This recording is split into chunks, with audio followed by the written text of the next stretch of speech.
This is Atomic Shinobi, and today I'm going to narrate first part of what if Fem-Naruto accidentally travel back in time into parallel universe. If you enjoy this video, please like, share, and subscribe to this channel. Now wasting no time, let's start the story. There was barely room for a foot on solid ground because the battlefield was covered in corpses.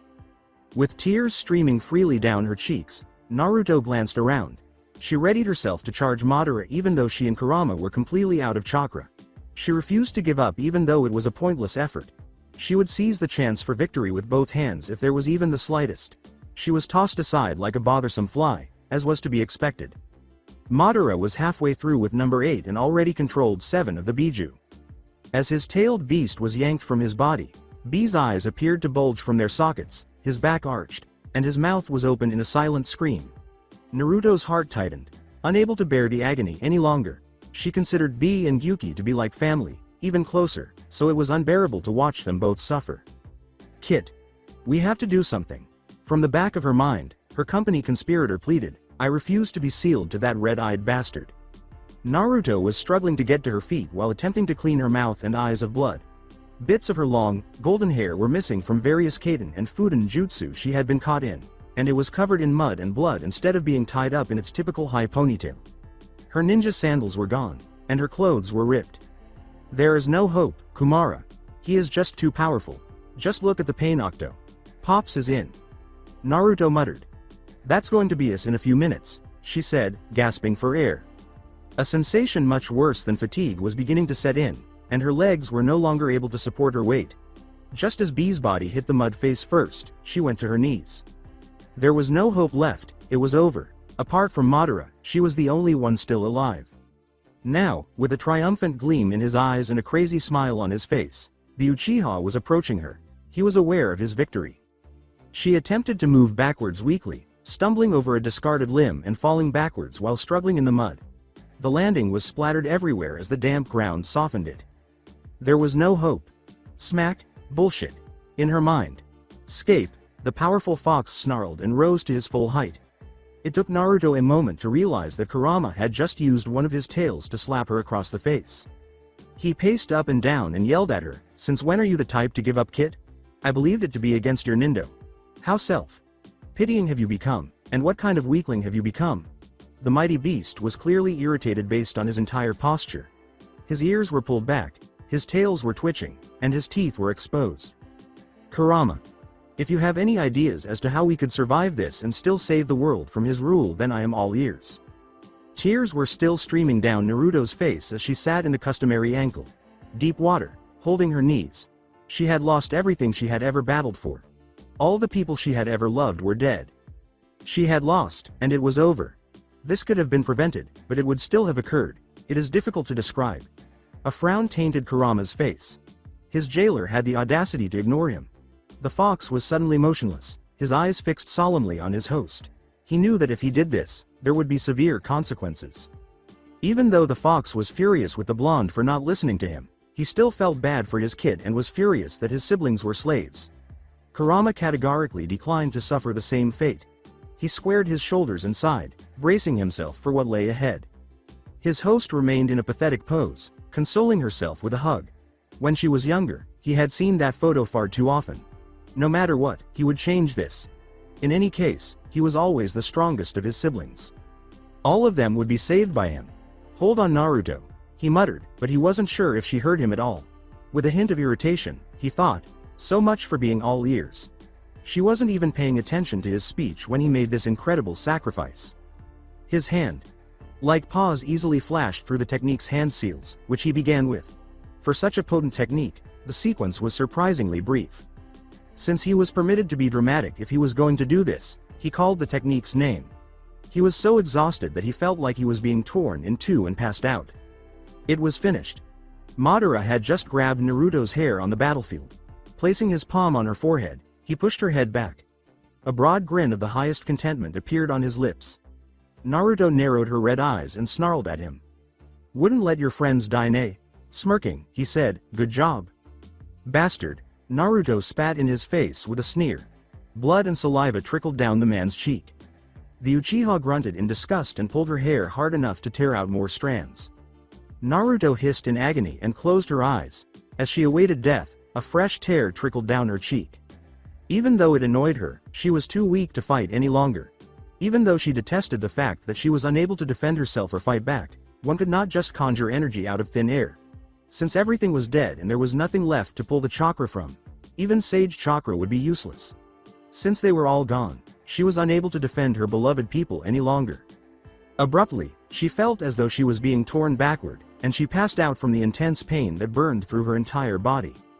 As usual, Kakashi was standing in front of the memorial stone, lost in the recollections of his former team and every other well-known name that is inscribed on the stone. The green grass blades swayed slightly in a light breeze. The wind appeared to be playing with the individual strands of the Junin's silver hair, which also moved slightly. Although it wasn't quiet, the scene was serene. He had been standing there for approximately an hour already, and he was likely to remain there for another hour. He didn't have to be anywhere in particular, and it didn't really matter because he wouldn't show up anyhow. The man was on the verge of letting out a sigh when he suddenly became vigilant. He fumbled with the kunai that had suddenly materialized in his hand, his muscles tense. An abrupt change in the atmosphere had occurred. The calm that had been prevailing moments before was broken by a heavy presence. Once, on a day he wanted to forget more than anything else, he had felt it. It was near. What became of the legacy of his sensei? Before he could move, there was a loud bang that sounded like thunder from lightning, but it was similar to dozens of explosion notes going off at once. It originated from the training post's direction. He looked around, his stance totally alert, Sharingan bare, kunai in each hand. There would be no holding back if this was his fear. The lone man took in what he saw, and both eyes widened. A crater had developed there, directly in front of the stumps, but that wasn't the odd aspect. When a girl appeared out of thin air, some 20 feet above the ground, and struck the ground with a force that could not be explained by ordinary means, the crater was formed. She struck the ground with such force that it had to reverberate. With one of her chakra enhanced punches, the great Tsunade Sama could have made a much smaller crater. As the dust settled, Kakashi cautiously made his way to the scene, remaining vigilant. For the time being, the heavy presence appeared to have vanished, but with foxes, one can never be too certain. Although he was certain that Anbu would arrive shortly, it was his responsibility to investigate first. With her limbs twisted at strange angles, the girl was in the center of the crater.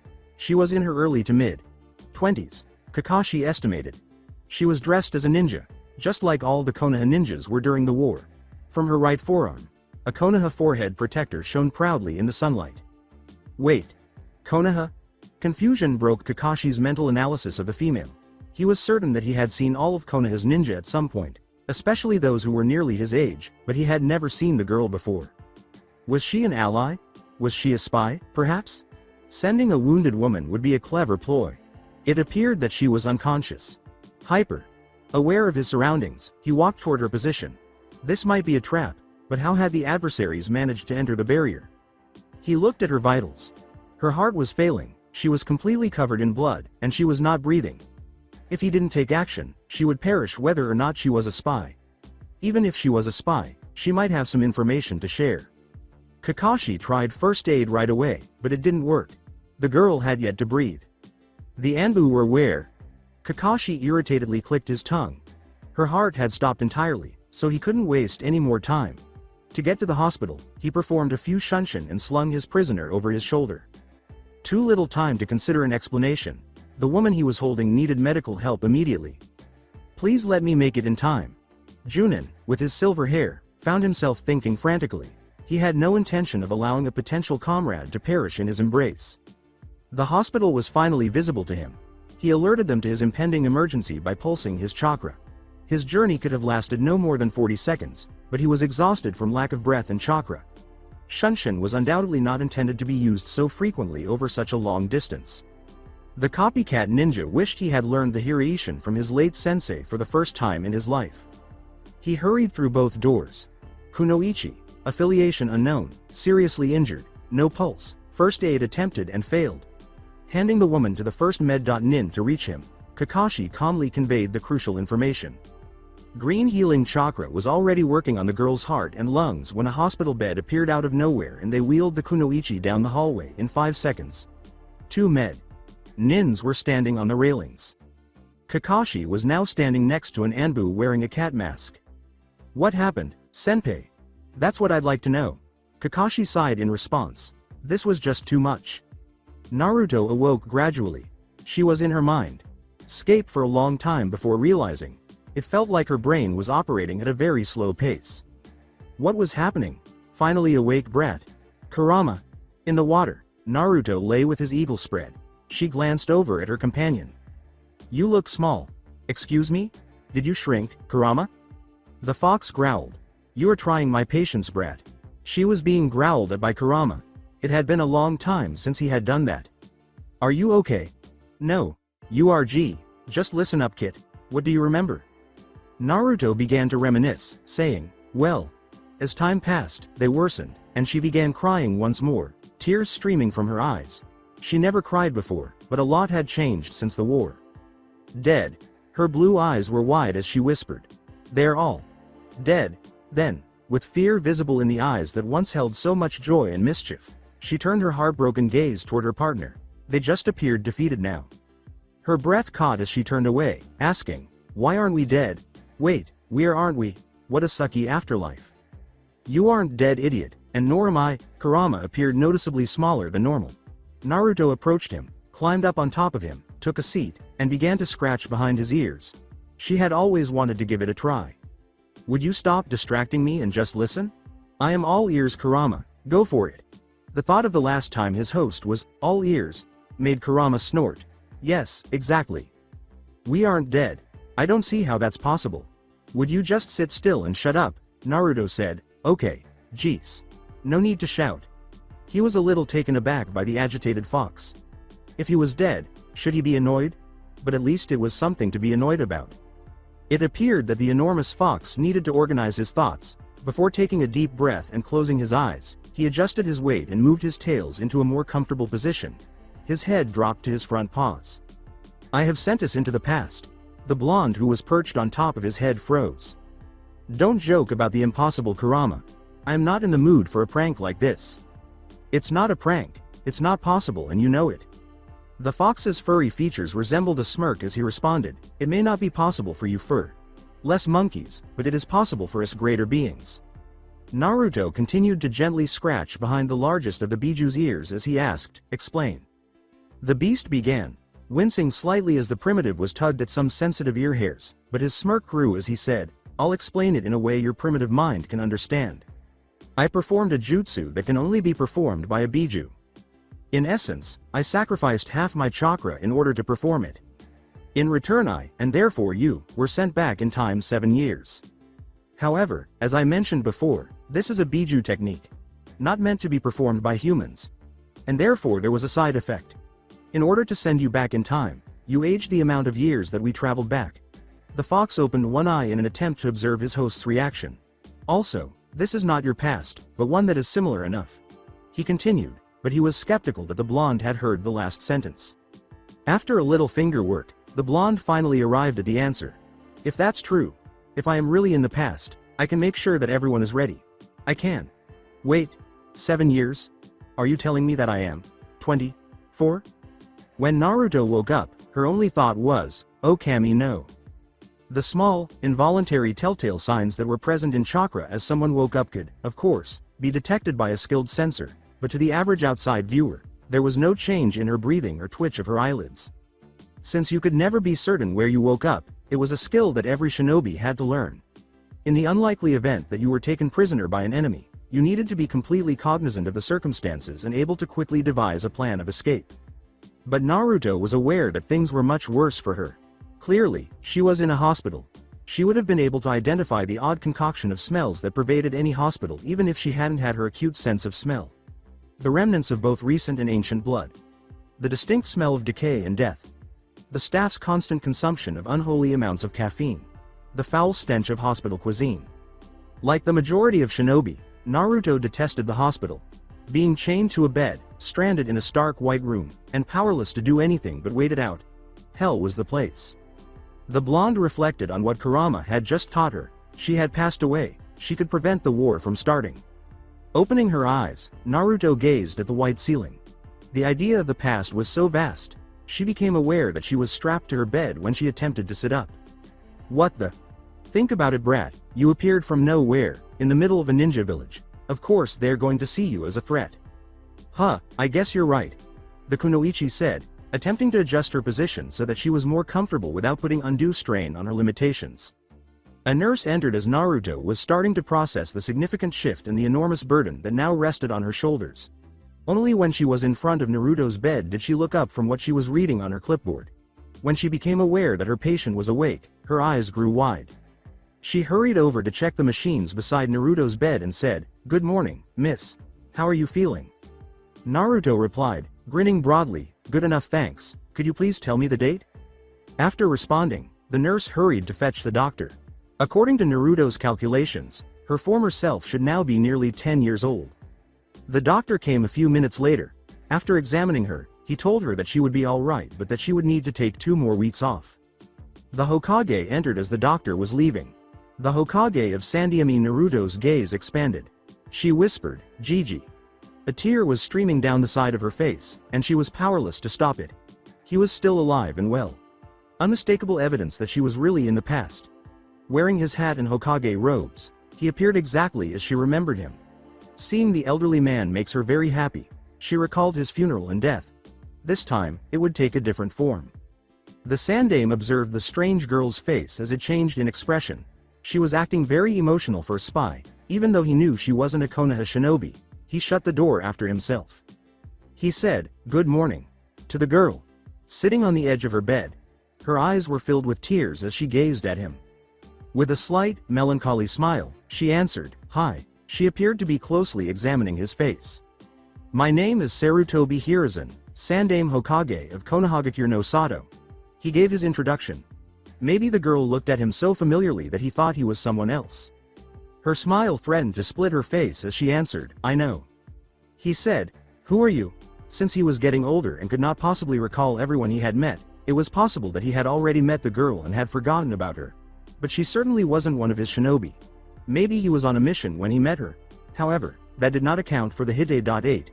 She must have gotten it from a real Konoha ninja somehow because it wasn't a fake. No devoted ninja would voluntarily relinquish their Hite.8. She let her gaze wander to the different locations where his Anbu were concealed and said, "First, may I ask that you remove your guards?"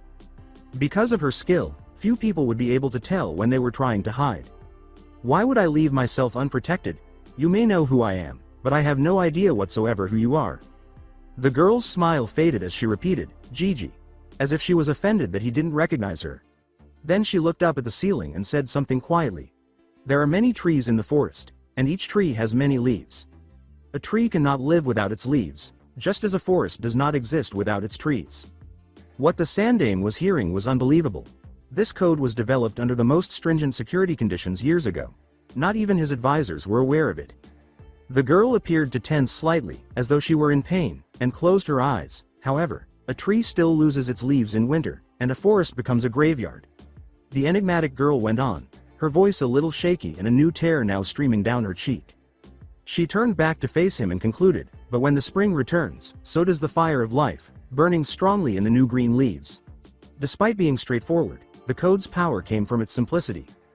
Hiruzen abruptly waved the guards away with a flick of his fingers. He got up and covered the room with privacy and security seals. Since he was the Hokage, he could defend himself and didn't really need the guards, even if the girl posed a slight threat. With harshness, he inquired, "Where did you learn that code? Who are you?"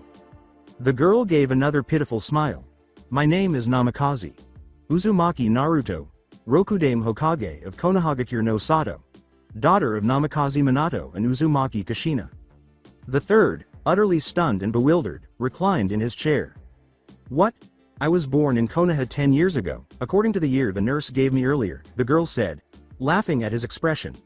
"I grew up an orphan and eventually graduated dead last from the academy." He attempted to interrupt, but the girl shot him a stern look. "But..." With a harsh tone, she said, "I will only explain this once, old man. You can ask questions later." She went on after he gave her a single nod. "I was placed in a genin team with Uchiha Sasuke and Haruno Sakura, top boy and girl of my year. We were placed under Hitaki Kakashi as Team 7. He was told everything by Naruto."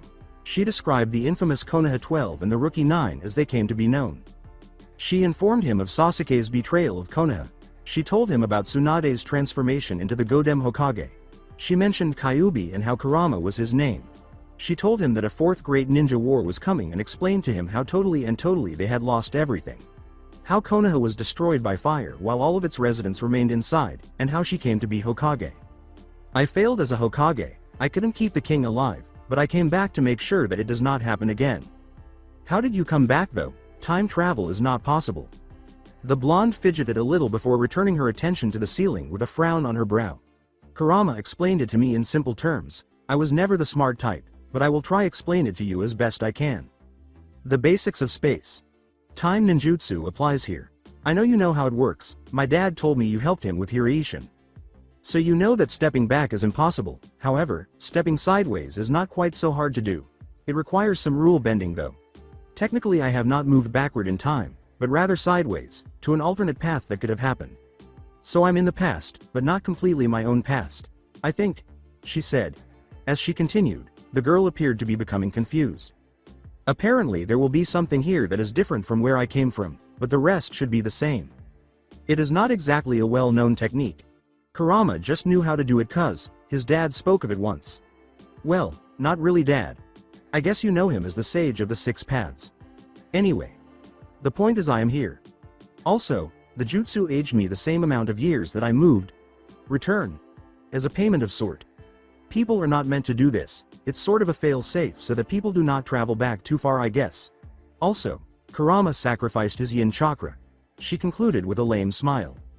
Her eyes were serious as she looked back at the Sandaime. She regarded her restraints with distaste. Look, I know I can't explain it properly and that you probably don't believe me. But I can do the Rasengan and I completed it. I would show you but, she said. I can't. I do however have something else that might help.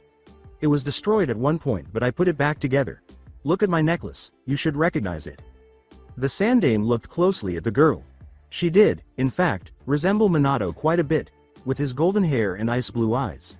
He could see some blonde where the nurses had attempted to clean her hair, but it was still heavily matted with dried blood and dirt.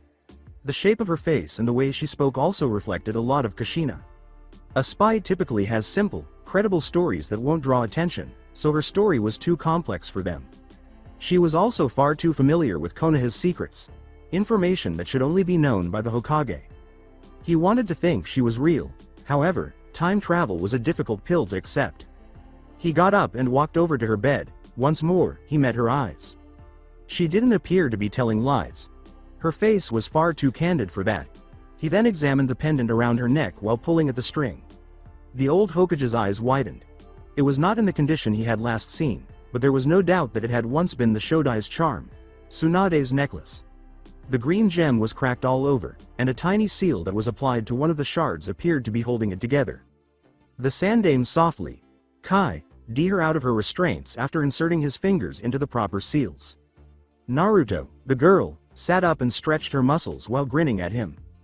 Thanks Gigi. Now I just need to find out what's different around here. Oh, I think I can help you there, Rokudame, he replied. In her bed, she bounced and asked, really? With a somewhat perplexed expression, she said, how could you know what's different from my time and yours? You have not seen my time.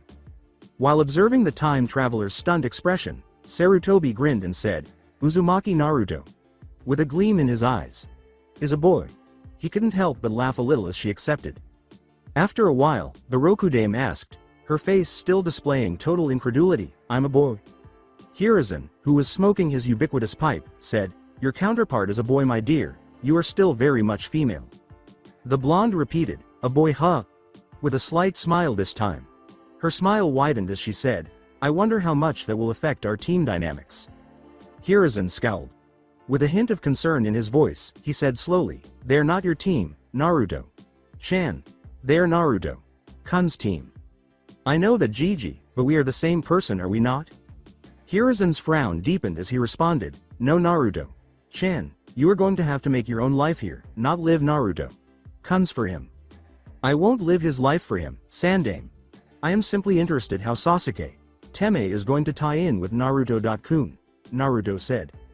The Sandaime was concerned about Naruto's ability to handle the reality that her former friends were merely 10-year-old brats still enrolled in the academy, rather than their counterparts. But for now, they had more important things to talk about, so he would talk to her about it later. Naruto. Chan, Hiruzen finally began. We are going to need to start working on your cover identity. I say cover here, but in reality this is going to be your actual identity from now on. You will never be Uzumaki Naruto again. With a constant smile, the blonde answered, yeah, I know. I have a few ideas on that too. 3 days had passed since Naruto's hospital awakening, and she had been in Konoha for almost 2 weeks. The time traveler was currently shopping for supplies for her new apartment in Konoha. She was Uzumaki Natsumi, Uzumaki Kushina's long-lost sister. Keeping her last name allowed her to get close to her rival, and Uzumaki was much simpler to explain than Namikaze. Additionally, she had applied a tiny seal to the base of her neck, turning her hair the Uzumaki red. It was permanent, far more effective than Hanjure dye, and it enhanced her Uzumaki appearance. Her disguise was also aided by the fact that she was essentially her mother's splitting image. Her tale was straightforward. Like her sister, she had escaped the devastation of Uzushiogakure, but they had misplaced and thought each other dead in the chaos caused by the village's collapse and the escape of so many others. She was a simple wandering orphan who Jiraiya of the Sannin happened to stumble upon during one of his travels. On the night of Naruto's birth, Namikaze Minato divided the Kyuubi's chakra between his son and his wife's younger sister after bringing her back to Konoha a few days earlier. She then left the village to practice using the Kyuubi's chakra without putting it in danger. For her protection, her Jinchuriki status was also concealed. Since no one was aware of her existence, she had only been in town for a few days, and she had left immediately after the Demon Fox's destruction. It was explained why the villagers learned about Naruto but not about her. A power imbalance between the 5 great nations would have resulted from Konoha's 2 Jinchuriki, and the threat of war following a Biju attack was too much for Konoha to handle. Standard black Konoha Nin pants with standard white tape at the bottom and standard black shinobi sandals on her feet were worn by the new redhead. Over her fishnet style chainmail vest, which extended halfway down her left arm, she wore a burnt orange tank top. She also had strong metal plates on the back of her hands and wore black fingerless gloves. She wore the traditional Konoha Nin vest throughout. Her hair was styled in her typical high ponytail, and a black scarf covered the lower half of her face, concealing her whiskered cheeks. She proudly wore her Hite.8 on her forehead. She desired to wear the Hite.8 of her allies on her right shoulder, but doing so would just raise too many risky issues. She still had to adjust to being 7 years older all of a sudden. She had a larger bust and wider hips. Additionally, she had lost all of the baby fat and her facial features were slightly sharper. And her hair had grown. She cut it back to waist length, but once she had had time to wash away all the blood and gore, it had brushed the back of her calves. Even though it made her think of her mother's long hair, it was just not useful. In addition, she was slightly taller than she recalled. Overall, it required some acclimatization. In the past, she had a somewhat boyish figure with very few curves. It was a little awkward to have them all at once, but she enjoyed it. Ninja and the villagers were still largely in the dark about who and what she was. The council members would be informed at a later meeting. However, the public would not be informed of who or what she was. In order to draw less attention, Natsumi and the Sandame decided it would be best for her to simply blend in with the village activities. Naturally, the higher-ranking shinobi would be made aware of her identity as an Uzumaki, and only a few members of the elite would be aware of her status as a host. However, it would be classified as an S-rank secret, just as Naruto was intended to be. For Natsumi, it was very different to be unknown. No one gave her the respect they would give their Hokage or the hateful gaze they once gave her before she had proven herself, and she was free to move about the village as she pleased. At this rate, shopping was actually becoming pretty fun. She hadn't been able to just stroll through a village since before Jiraiya passed away. Following that, there was the toad training, the pain attack, etc. the conflict. Actually, the war had destroyed every one of the hidden villages. With a tiny smile on her lips, Natsumi closed her eyes and inhaled deeply and slowly through her nose, taking in the sounds that accompanied a village and tasting the aromas in the air. The smell of sweat from the hard-working civilians making their goods for sale, the faint whiff of perfume from a councilwoman nearby, and the incredible flavors of the food prepared in the different stalls surrounding her were all scents she could detect. She could hear villagers going about their daily business at a leisurely pace, chatting and running errands, their tones relaxed and their voices friendly. She could hear some young children playing in a nearby park a little further away.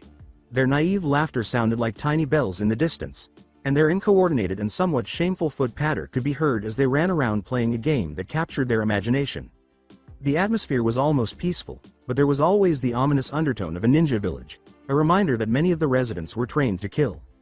She could hear and smell the shinobi influence in the background, along with the sounds and smells of the civilian way of life.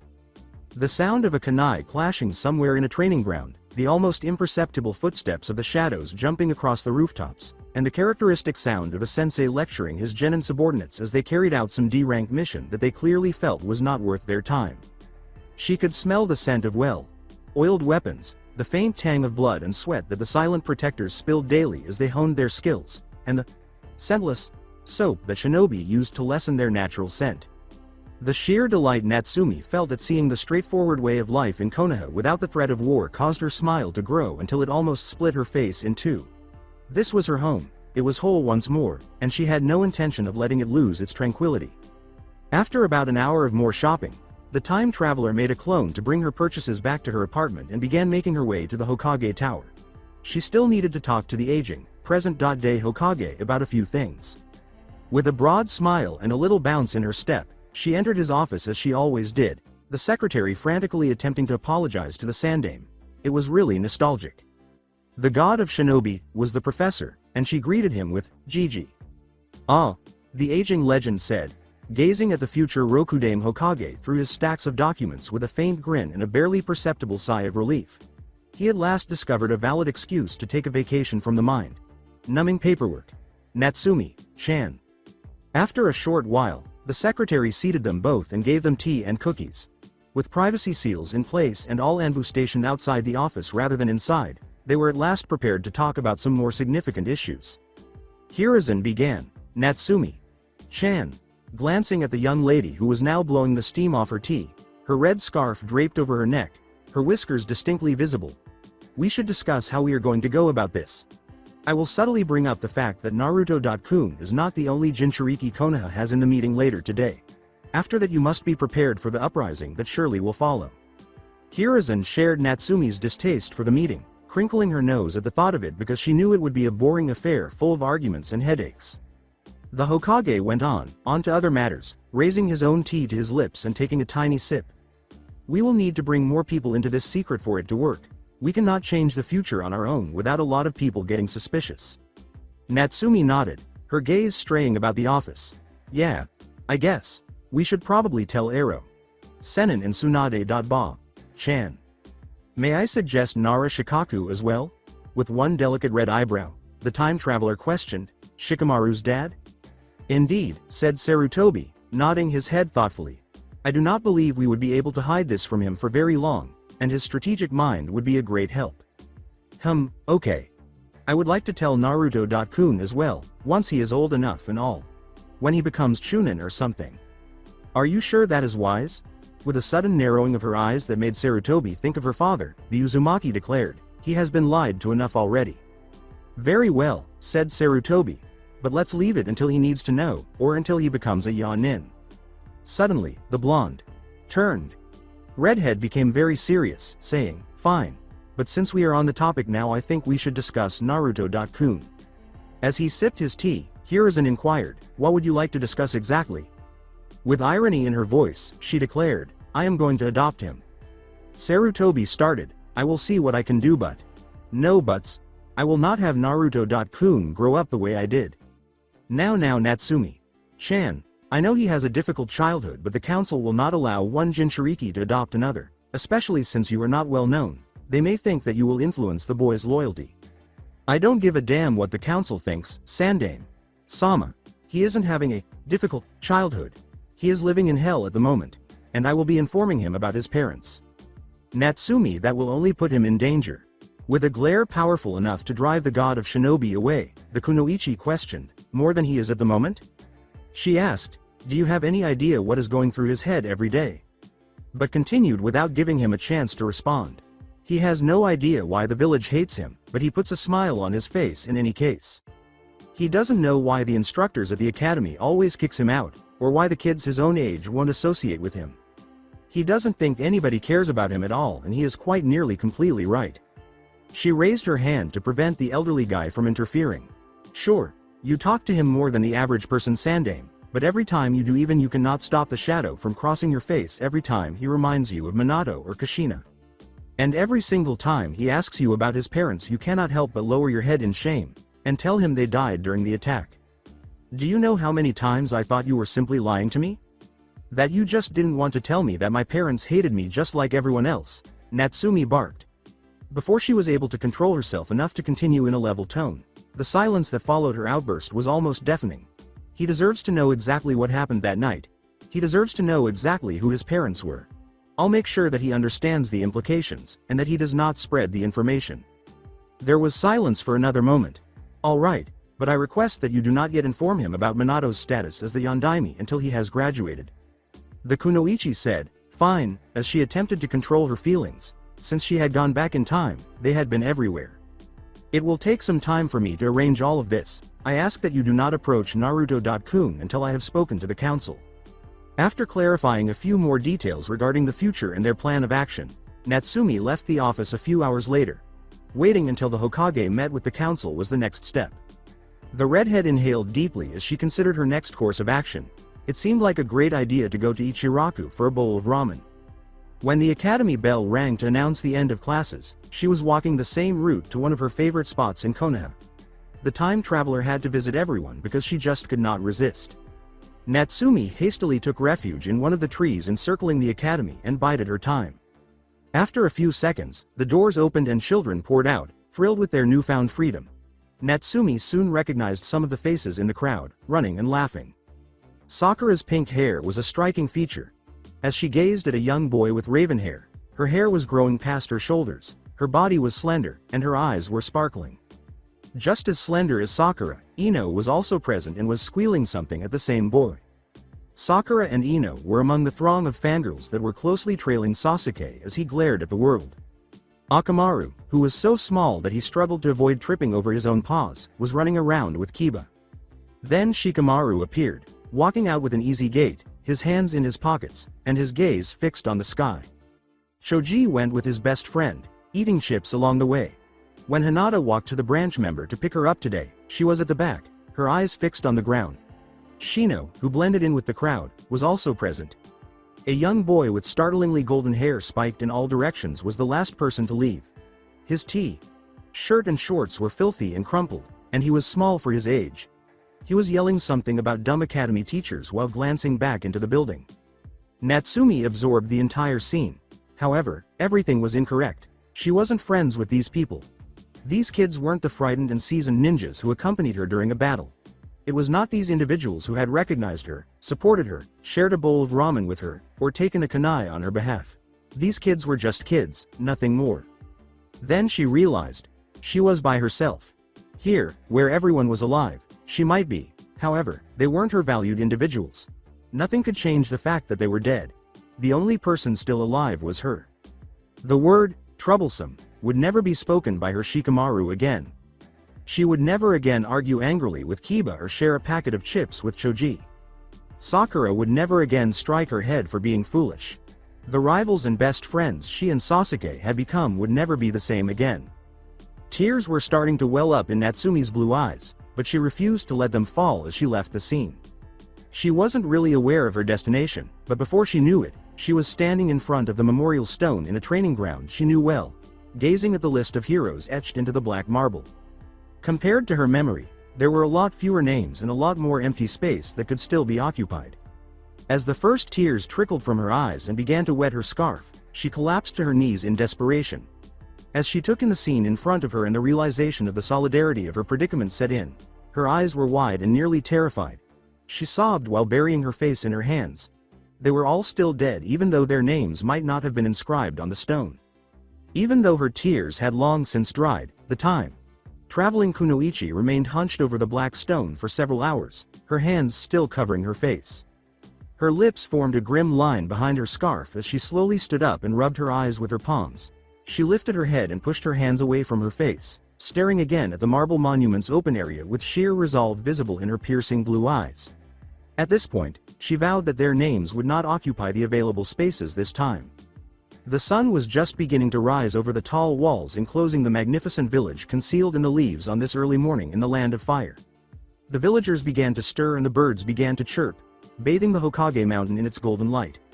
Additionally, a glimmer of sunlight filtered through a dirty apartment window and fell on a head of disheveled golden hair that was peeking out from beneath a heavy blanket. Beneath it, The bundle shifted a little, snoring softly. The space was disorganized. Surprisingly, there was a lot of dirty laundry in different shades of orange strewn all over the floor. There were empty instant ramen cups all over the apartment, on the floor, the kitchen table, the sink, and pretty much every other surface. Even on the bed, where the lump was still moving slowly up and down while quiet breathing sounds were coming from it. More than a few cockroaches were visible scuttling all over and beneath the chaos that was the floor. An alarm went off somewhere in the midst of the tumultuous living area, and then there was an ear-splitting ring. Before a tiny child-sized hand wormed itself out from under the covers and began blindly feeling around for the cause of the disturbance, the blonde bundle stirred once more. It began its search slowly and awkwardly, but as the grating noise continued to reverberate throughout the apartment, the hand grew increasingly irritated, accelerating and hurling trash before the bundle it was originating from suddenly lunged and a young boy emerged from the cozy burrow he had built during his sleep. His face was rounded by baby fat, and his hair was a jumble of jagged golden spikes. The boy looked like a fox, with 3 whisker-like lines on each of his plump cheeks. Sleep had left his cerulean eyes dull, but they were narrowed with irritation. After some fumbling, the child located the noise-producing device and turned it off in a somewhat hostile manner. In an attempt to clear his head of the sleep that was still interfering with his thoughts, Naruto stretched and yawned. Before that dumb alarm went off and ruined everything, he had been sleeping so peacefully. He rose slowly, rubbing his eyes with the palms of his tiny hands as he trudged toward his tiny refrigerator through the ankle. Deep chaos on his floor. The old brown t-shirt he was wearing was too big, reaching his knees, and it had holes in it. His shirt's neck hung over one shoulder due to its extreme stretching. After a few curses and the stumbling that comes from stepping on something sharp or especially sticky, he finally arrived at his destination. He took a few gulps of milk straight from the carton after opening his tiny refrigerator. After a brief shower, he looked around for an appropriate orange outfit and left for the academy. Even though it was still early, the majority of people had already left and were going about their regular morning activities. While villagers set up stalls and hurried to their places of work, ninjas were training or leaving for an early start on a mission. As they cleaned, some housewives were already waving their dusting cloths out different windows. With his eyes squinted and nearly closed to block out the irate glares directed at him, Naruto walked with his trademark broad smile. He had done something really wrong, and he had no idea what the deal was with everyone. Additionally, asking someone was not worth the trouble because they would only give him more intense glares, as if his ignorance was worse than anything he did. Some had even spit on him, snarled at him, yelled at him, and frequently flung objects at him. Consequently, he chose to ignore it rather than look into their vile eyes. He would be Hokage one day, and everyone would greet him with the same smiles and kind gazes they gave the elderly man. He would even enact a law prohibiting such cruel treatment of others. A few hours later, Naruto was slumped in his chair, his elbow resting on his desk and his palm cupped over his cheek. His eyes were closing as he listened to Iruka-sensei's boring lecture on facts. Really, why did he need to be aware of the shuriken's origins? He was sorted in that regard as long as he knew how to hurl the metallic stars at his targets. He didn't need to overload his mind with the pointless knowledge of where the things originated. What prevented them from simply learning how to kick ass? That was far more practical. With one half-open eye, the bored blonde peered around at his classmates. A couple of seats away from him, Shikamaru was snoring carelessly. Choji's eyes were dull as he sat next to his sleeping friend, slowly eating a bag of chips. He could feel the time slowly but steadily growing as he opened them after each blink. Without even listening to the lecture, Kiba was deep in conversation with Akamaru. Hinata was sitting quietly, not particularly noticeable, near the back of the class. Sasuke was seated a few seats ahead of Ino, who was gazing at him dreamily. The bastard himself was merely ruminating on something, probably not paying any attention to what was happening. Sakura was diligently taking notes, but every few seconds she glanced at Sasuke with hope. Shino was in the back of the class, disappearing into the background. Without a doubt, everyone was incredibly bored. Simply put, children were not designed to sit still for extended periods of time. The notorious practical joker's open eyes suddenly glowed. There was a sly smile creeping across his features. Naruto lifted his hand, quickly erasing any hint of his cunning thoughts from his face. Iruka-sensei paused his lecture and looked up from the textbook he was holding. "Yes, Naruto?" he asked. With a voice full of innocence, the blonde said, "May I please go to the bathroom, sensei?" The scar-nosed teacher should have been tipped off by this. However, he granted the blonde permission and proceeded to bore his class to death. A lecture on shuriken history had to be given, but there was really no way to make it better. In fact, the teacher was a little bored himself. There was a disturbance down the corridor a short while later. Iruka thought, what the? As he heard a cat yowling, a lot of things falling, and some of his college friends fighting down the hall. With a sigh, the spiky-haired Shunin teacher set his textbook down on his desk. Okay class, he said. Self-study until I return. If I so much as hear a peep out of this room while I am away, it will mean detention. His more conscientious students erupted in a chorus of, hi, s, and some of the others roused slightly from their slumber. He let out another deep breath and shut the door. Naruto entered through the window as soon as the man had left, his clothes still rumpled and a few twigs and leaves lodged in his hair. He crept to the teacher's desk in the front of the room, fiddled with a few drawers, and then returned to the window, crackling crazily as he went, all the awake students watching. Naruto! Exclaimed Sakura. To the annoyance of the students who were sleeping, she rudely woke them up with her high-pitched voice. What do you think you are doing? As he climbed back out the window and onto the tree branch he had used to get there, the blonde smiled brightly at the pink-haired girl and said, well, it's his fault for giving such a boring lecture, Sakura-chan. The escaping prankster lost his footing due to a slight creak in the branch, and after futilely swinging his arms, he fell to the ground, with a muffled yelp and a thud signaling his landing a few seconds later. The entire class laughed at his bad luck. Even the always pensive Uchiha smirked as he uttered the word, Dobi, in a low voice. Iruka reappeared a short while later, clutching Naruto by the nape of his neck. Naruto, said he. Detention for a week. How did you even get Tora into the building? Do you have any idea how much damage that demonic cat caused? The blonde accused screamed, Sensei, as he attempted to break free from the man's neck grip. Who said I let the damned cat in? You have absolutely no proof. Innocent until proven guilty, Datbeo. In fact, the blonde was growled at by the scarred Chunin. I will find proof, Naruto. Mark my words. The child, who had a slight limp from his previous fall, limped to his seat and rubbed his neck as soon as the man let go of him. With his eyes closed and his thumb and forefinger gripping the base of his nose, Iruka questioned, why are you covered in twigs and dirt anyway, Naruto? The blonde scratched the back of his head and said, I fell. With his arms crossed, the instructor retorted, I thought you went to the bathroom. I did. I fell in the bathroom, slid on the floor and flew out the window. It was quite amazing, Sensei, you should have seen it. Iruka simply let out another sigh and made his way to his desk, his hand extended to open a drawer. Sakura stood up and yelled, Iruka. Sensei, stop. Naruto messed with your desk. As she gestured to the blonde in question. He sneaked in here through the window when you were out. Sakura-chan. Naruto exclaimed as he turned to face the girl with the pink hair, anime tears streaming down his smudged cheeks. You ruined it. My brilliant plan all ruined. Seriously, Dobi, if you wanted your plan to work you shouldn't have done it in front of the whole class. Sasuke laughed. Shut up, Teme. The class was full of laughing students once more. Iruka opened his drawers cautiously and found a basic smoke bomb trap. As he quickly disabled everything, he thought, not a very good trap at all.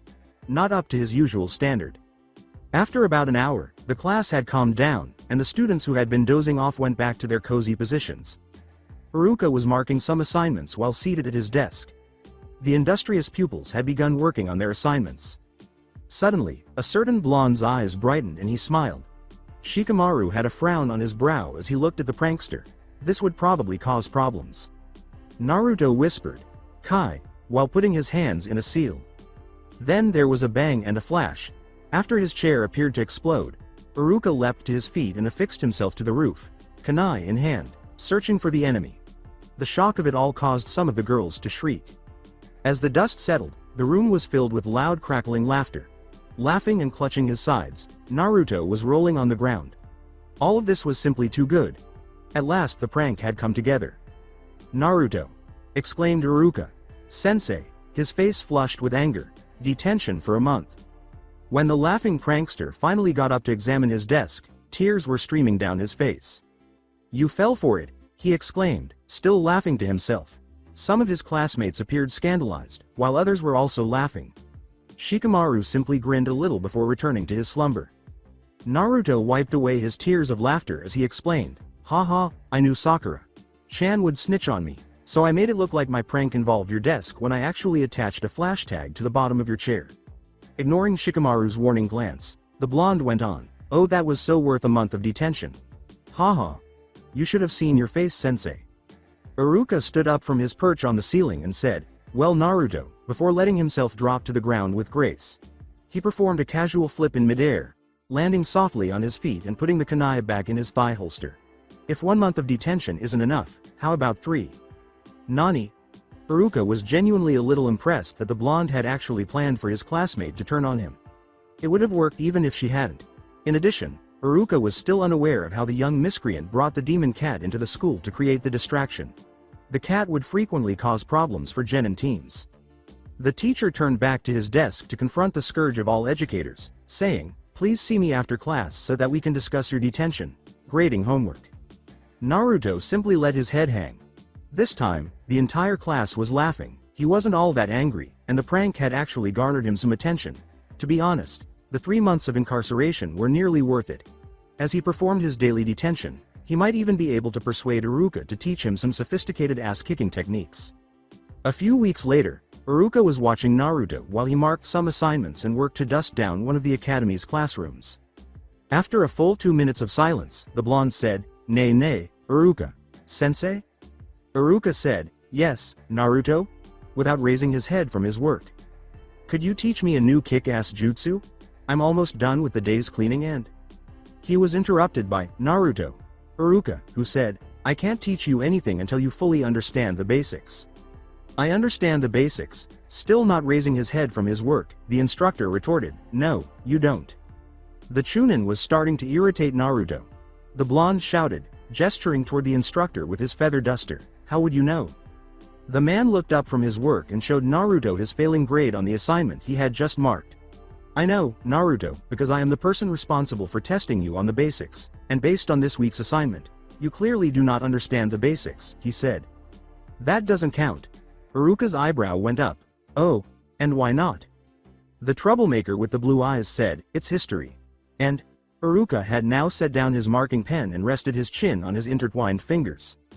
The blonde shrugged and returned to dusting, saying, it's not important. With his head cocked to the side, Iruka remarked quietly, history may be the most important subject of them all, Naruto. The whole point is to learn of past mistakes, draw strength from previous heroes, understand why we are even doing what we are. With a simple shrug, Naruto carried on with his work. Iruka simply let out a silent sigh and resumed marking. It was obvious that the boy did not appreciate the significance of the past. Shortly after, an Anbu entered the room, shocking Naruto enough to fall from the chair he was standing on and dust the upper shelves of the classroom bookcase. Iruka said, Anbu-san, how may I help you? To the silent murderer. The skilled killer turned to face the man wearing a white crow's mask. The crow. Masked figure answered, I am here to deliver a message to Uzumaki Naruto. Beneath the dark mask and cloak, the figure's deep voice suggested that it was male.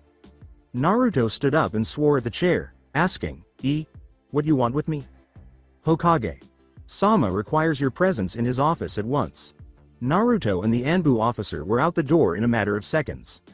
He was so happy to be released from detention that he didn't even need to come up with a long-winded excuse this time. Later, Iruka. Sensei. The blonde called over his shoulder. I can't have the Hokage waiting for me now, can I? Iruka simply let out another sigh and gave a little shake of his head. One day, that boy would be his undoing. Nay, Crow-san. The agitated Kyuubi container said to the mute Anbu officer, what is Gigi's desire for me? I'm not sure, Uzumaki-san, the man who was far away said. Why not? I was not informed. Did you not wonder? While walking with his hands behind his head and glancing at the Anbu out of the corner of his eye, Naruto posed the question. No, why not? With each question the blue-eyed boy asked, the Anbu's voice began to grow sharper. Knowing why Hokage Sama does things is none of my business, Uzumaki-san. By the time they arrived at the Hokage Tower, Crow was on the verge of strangling his charge because the obnoxious brat would not stop talking. The boy had been talking non-stop for the entire 15-minute walk from the academy to the tower. A man could only take so much before he is pushed over the edge. The Anbu were not used to being talked to or expected to respond. They lived in silence and rarely spoke without making noise. The poor Anbu officer was on the verge of tearing his own hair out because the brat was so annoying. The man graciously introduced the blonde, excused himself, and vanished from view to enjoy the beauty of silence as soon as they reached the Hokage's office. Gigi. Naruto said hello to the elderly village chief. That particular Anbu was usually so patient and hard to anger. Naruto truly had a gift for getting under people's skin, or a curse, depending on how one looks at it. The elderly man smiled back at him and said, "Good afternoon, Naruto."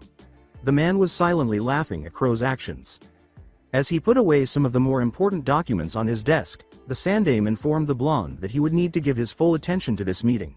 "I hear you have been causing trouble at school once again, my boy." "Not trouble, Gigi," the blonde clarified, approaching the elderly man's desk.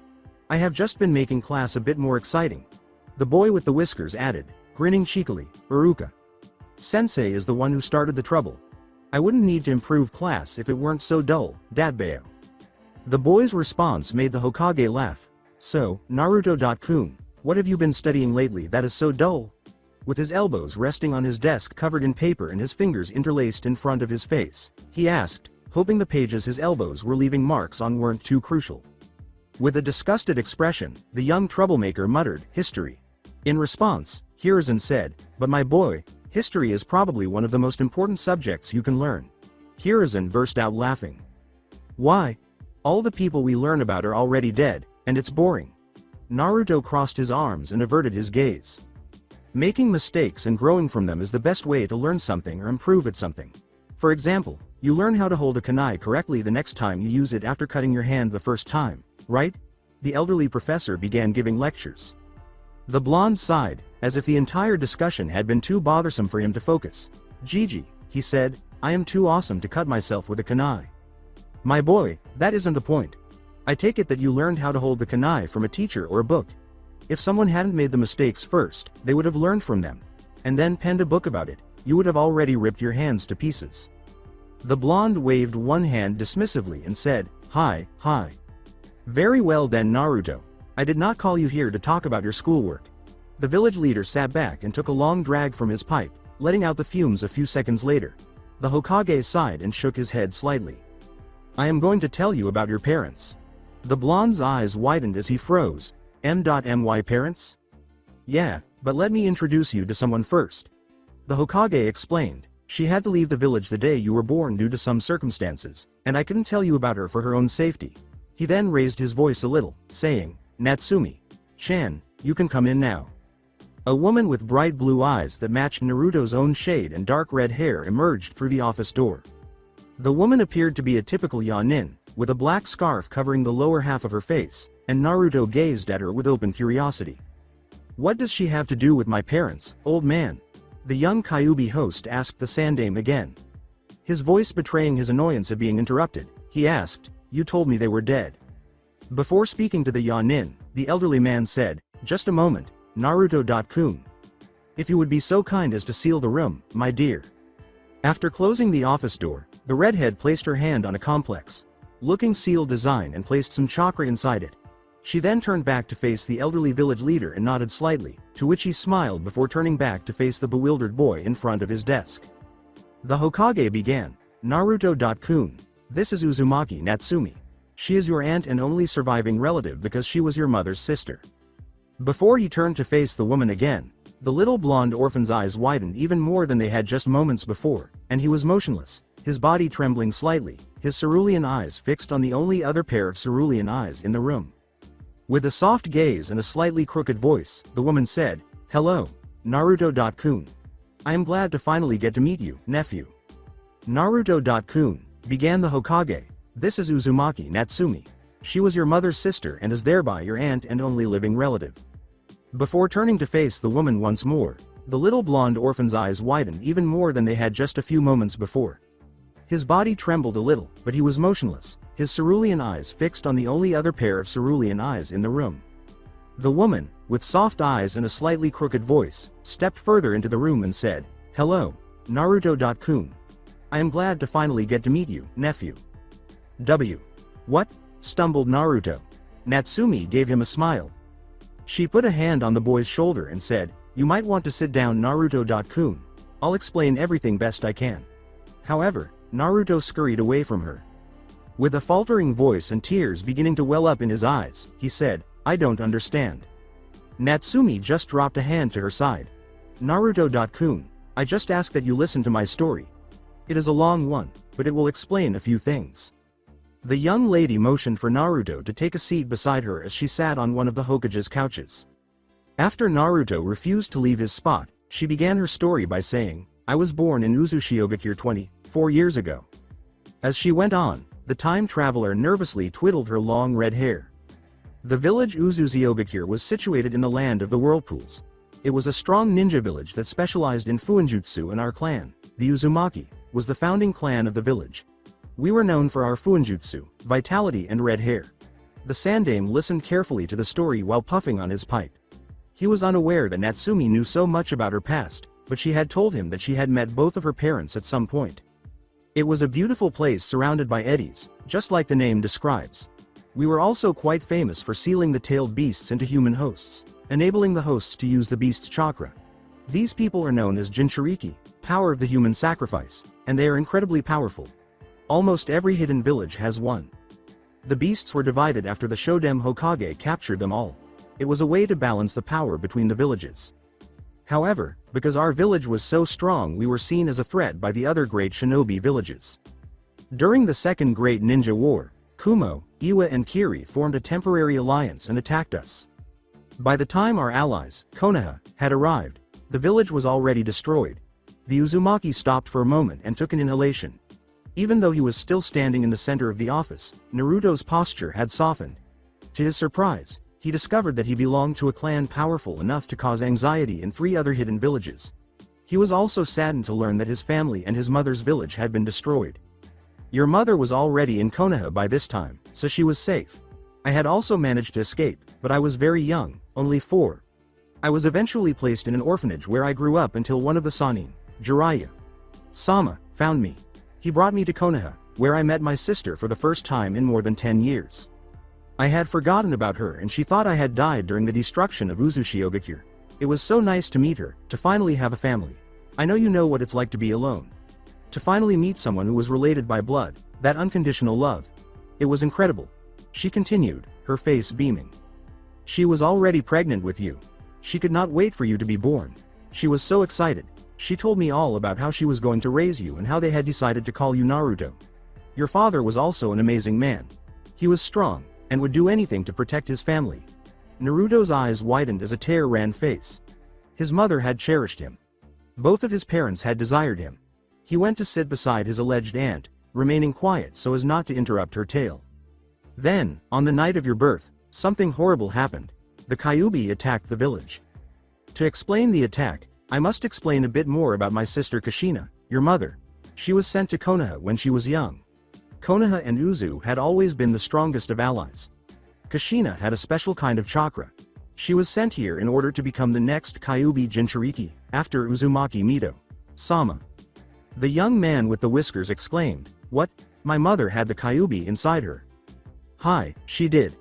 Not a lot of people knew about it though. On the 10th of October 10 years ago, a man attacked her right after she had given birth to you, forcing her to release the Kyuubi. Natsumi went on. By this time, the Sandaime had set down his pipe and was listening intently. Horrified by what he was listening to, Naruto was sobbing silently. With her nephew nodding in agreement, Natsumi said, "You know how the Kyuubi attacked the village and how the Yondaime killed the beast by sacrificing his life." The redhead firmly declared, "This is a lie." Natsumi pulled off her scarf to reveal to him her whiskers, which matched his own exactly. One cannot kill a tailed beast. They're entities made entirely out of chakra, and while they may die, they will reform after a few years. The Yondaime had instead sealed the beast away. He did not only make one Jinchuriki, but he had made 2. I was one of them. Naruto abruptly got up and stepped as far away from her as he could, saying, the other was a newborn baby, who had just had his umbilical cord cut. His hands trembled and his eyes grew fearful. In a desperate whisper, he said, "No." Natsumi gave him a sad but sympathetic look, as if she understood exactly what he was going through. Natsumi's voice faltered a little as she recalled the messages, tears now streaming from her eyes. Just before the beast was sealed, he tried to attack you, Naruto. Both my sister and your father jumped in front of you and died protecting you that night. I still remember their last words, their hopes and dreams for you. The Sandame's eyes were tightly closed as he recalled the precise moment when Kushina and Minato were impaled on the beast's claw.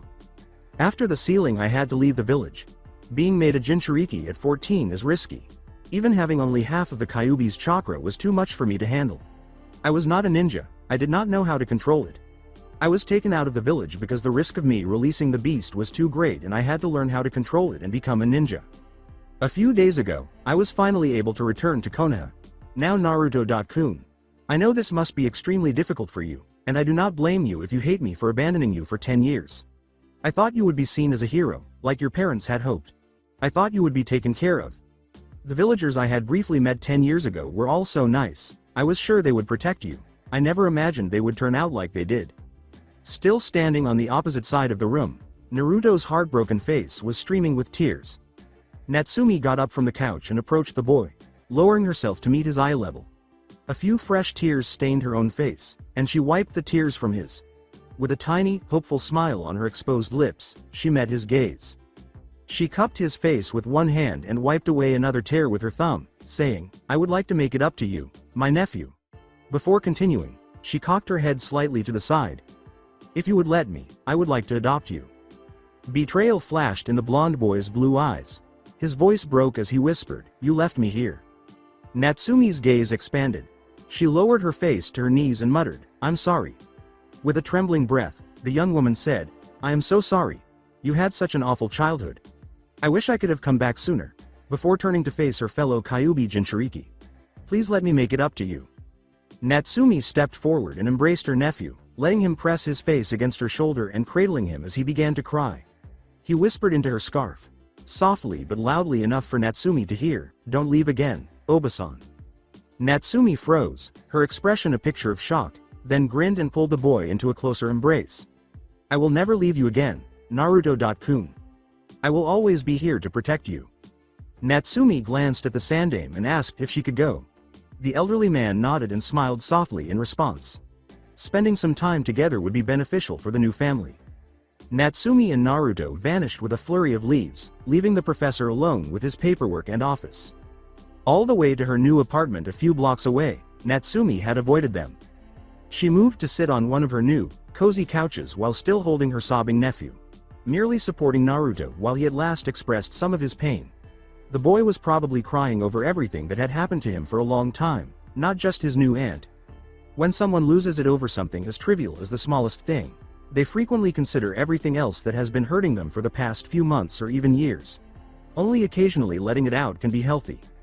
With a sorrowful smile, Natsumi stroked his back in calming circles and ran her fingers through his hair. She recalled how much she yearned for someone to hold her while she sobbed, but she never had anyone to lean on. For however long she could be there, she would ensure that Naruto would never again have to cry alone.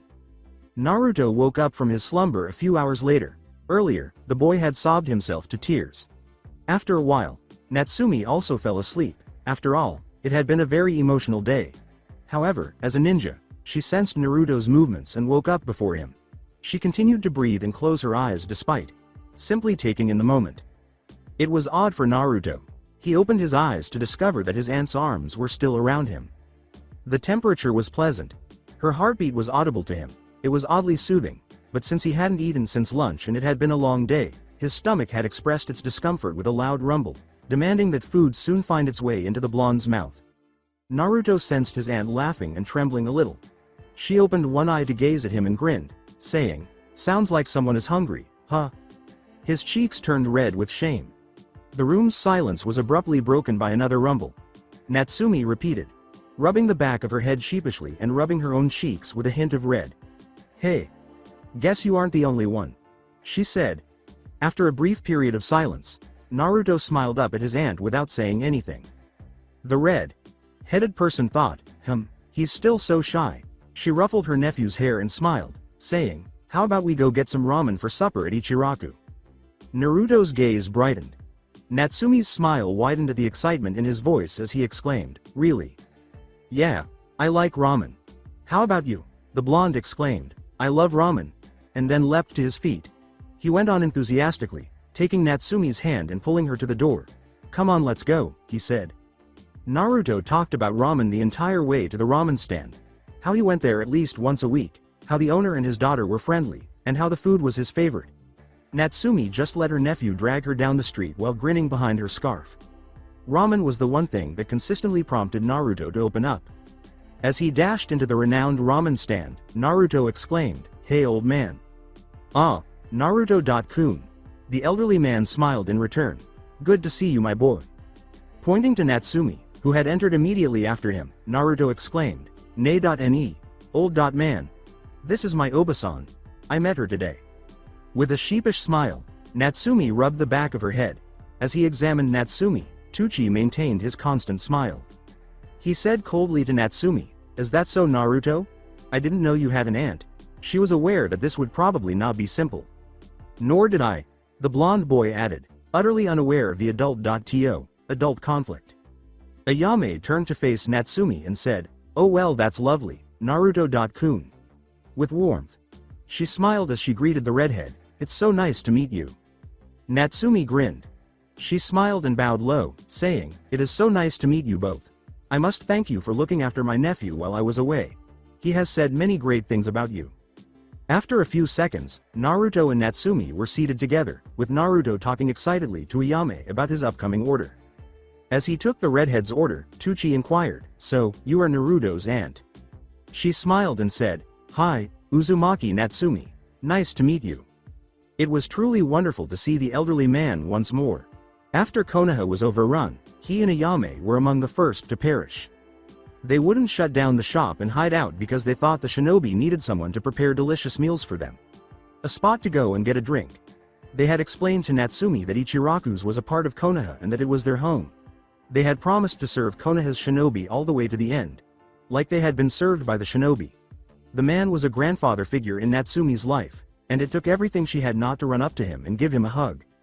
Her thoughts were interrupted by the elderly man, who said, "You mentioned that you were away." With suspicion, he said, "Long mission?" "Something like that. I was forced to leave the village the day Naruto was born." As he stirred the boiling noodles before serving them, he asked, "Is that so? So how exactly are you Naruto's aunt? Which of his parents was a sibling of yours?" With a small sigh, Natsumi lowered her head and said, "My sister, Uzumaki Kushina, was his mother." She gave the man a close-up look at her face before pulling it back, relying on her appearance to support her assertion. The elderly man stepped back in disbelief, his eyes widening. He whispered, "Kushina-chan," with a little tear in his eye. The time traveler asked quietly, hoping to learn more about her Mothera, sister. "Hey, did you know her, Tucci-san?" The man gently wiped the counter with a cloth and said, "Hi." He tilted his face downward. Natsumi listened to the elderly man's melancholy voice while she slowly consumed her ramen. She used to come here almost every day. He looked at the happy blonde boy with a sad smile on his face and said wistfully, "Lovely girl. She had a heart of gold, you know. I never knew Naruto was her son. I can't believe I didn't see it. He is just like her. Such a kind soul. When Uzu was destroyed, we both sort of lost each other. I was lucky enough to meet her briefly though, just before Naruto was born." Natsumi gave a soft sigh. "But she was definitely my greatest role model." The elderly man grinned as though he had forgotten. "You know, she was gorgeous on the inside as well as the outside. She had a lot of admirers. If she hadn't already been taken, men would have waited in line to be with her." He burst out laughing and wiped his eyes. The old man lapsed into his recollections before he froze, his eyes wide enough to actually show them. "Why, I remember when she finally brought that Minato around she had been telling me so much about. He was such a sweet boy as well." He dropped his cloth in surprise after glancing directly at Naruto. "Kushina. And Minato." Natsumi interrupted him, "Tucci-san," her voice warning. The ramen chef glanced at Natsumi to make sure she was correct. "Kami, I'm right, aren't I?" The red-headed one said, "Hi." To avoid disturbing the kids, he whispered, "Why weren't we told about this?" His demand was quiet. The boy has been treated as a demon when he should have been praised as a prince. Considering what Naruto is, he should have been praised as a hero in any case. Natsumi responded, "Do you really think it would be a good idea for people to know that the Yellow Flash and the Red Hot Habanero had a son together? Could you even imagine the danger he would be in? Half the elemental nations would be after his head. He's 10 for Kami's sake." When Tucci realized the consequences of those two having a child together, he became motionless. "Does he know?" The boy will one day be unstoppable? Natsumi muttered, not yet, and then took a tiny sip of her tea. I will tell him about his parents' real names. However, the Sandaime has ordered that he only finds out about their titles once he has graduated. Kami. Sama. The Yondaime's son. Treated like filth. I bet he's turning in his grave right now. As she gazed at the happy boy now playing a game with chopsticks with the chef's daughter, determination blazed in her eyes. He will not be treated like filth anymore. I will make sure of it. Tucci said, I'm just happy the boy has someone to watch out for him at last. Be sure to pay the bastards back for me as well. Hi. After dinner, Naruto exclaimed, that was great, as they made their way home. Natsumi smiled and said, yay, ramen is awesome, right? To him. Right, Dad Bayo. The catchphrase made Natsumi laugh. After being named Rokudame, Sakura beaten it out of her, saying that no Hokage should ever speak in such a manner. Eventually, she had grown out of it. Her thoughts were interrupted by Naruto, who said, nay, Natsumi. Obasan. He inquired. Where are we going? Naruto had assumed that they would return to Natsumi's apartment, but they were not. Natsumi looked directly into the blonde's eyes and said, we are going to fetch an overnight bag for you Naruto-kun. You will be staying with me tonight. That is, unless you don't want to stay? One of Naruto's brightest smiles spread across his face. That sounds great, can't I just move in with you? Natsumi answered, eventually yes, once I have adopted you. They proceeded to stroll along the winding streets that comprised Konoha. How long will that take? After giving it some thought, the red-headed woman raised her hand to cup her chin before responding. A few days I would guess. Sandaime. Sama and myself will have to speak to the council about it first. But why? Because, Naruto-kun, you are a very important part of the village. They will not let just anyone adopt a Jinchuriki. After a moment of silence, Naruto turned his large eyes to Natsumi. He whispered, am I really a demon? Natsumi stopped walking and gave her fellow Jinchuriki a reassuring squeeze on the shoulder. Listen to me carefully Naruto. You are not a demon, and nor am I, we are simply vessels. Jailers you could say. We keep the Kyuubi safely tucked away. But everyone. With fire in her eyes, Natsumi said firmly, they are all idiots, nephew. Don't listen to people who are too stupid to distinguish between a scroll and a kunai. With a slight frown on his face, Naruto just continued to gaze at the ground in front of him. As she raised her counterpart's chin to meet his gaze, the red-headed time traveler said, hey, it's not that bad, she said quietly before continuing. I've even spoken to him. He really is not that bad once you get to know him. In fact, he is actually quite a sweetheart. In her mind, Kurama yelled, I am not a sweetheart, don't test me kid. Grinning and giving him a scratch behind his ear, she answered, I love you too, Kurama. With wide, shocked eyes, Naruto questioned, you talked to him? Of course. I would even do as far as to call him my best friend and strongest comrade. When the young Jinchuriki asked, could you teach me? I would love to. In the village of Konohagakure, the morning was just like any other. The birds were singing, and the sun was warm and bright. With her hands on her hips and a bright orange apron on, Natsumi stood in front of her new stove in her newly renovated kitchen. As she swore at the offending kitchen appliance, her hair was falling in 9 different tails around her. The smell of something burning and smoke filled the kitchen. Obasan. A tiny Naruto with disheveled hair entered the kitchen. Sleepily, the blonde asked, what's going on? With a fake smile on her face, Natsumi turned to face her counterpart. She was still wildly waving her hair. Good morning, nephew. I was just cooking breakfast. The boy said, attempting to wave the smoke away from his face, it smells kinda burnt.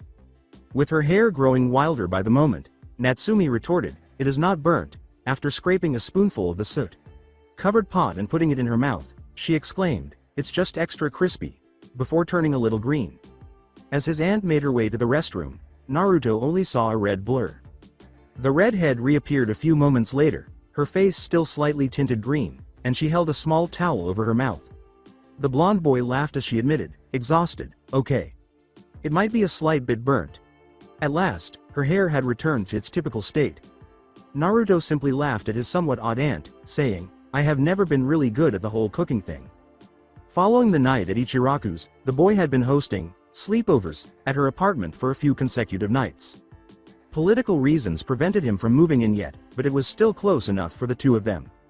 At the academy, Natsumi had let her blonde counterpart skip a couple of days. She felt that they needed to get to know one another a little better, even though she knew the boy needed a lot of practice with his ninja skills and that skipping class was definitely not helping the situation. The majority of their time had been spent on her couch, joking and sharing life stories. At last, the two had come to a place where they could feel at ease with each other. She was going to begin proper training today. She would also assist Naruto in his training. She therefore believed that a nutritious breakfast would be a wonderful way to start the day. In any case, that had not gone so well. With her eyes closed and a frown visible on her brow, Natsumi sighed and rubbed the base of her nose. Okay, get ready for training, Naru-kun. We will go to Ichiraku's for breakfast and head to the training fields from there. Yada. The boy exclaimed, forgetting his drowsiness, and hurried to his makeshift room to change. Natsumi simply let out another defeated sigh. She would eat ramen for every meal of the day because she loved it so much. It couldn't be healthy, she knew. In any event, everyone had always told her so.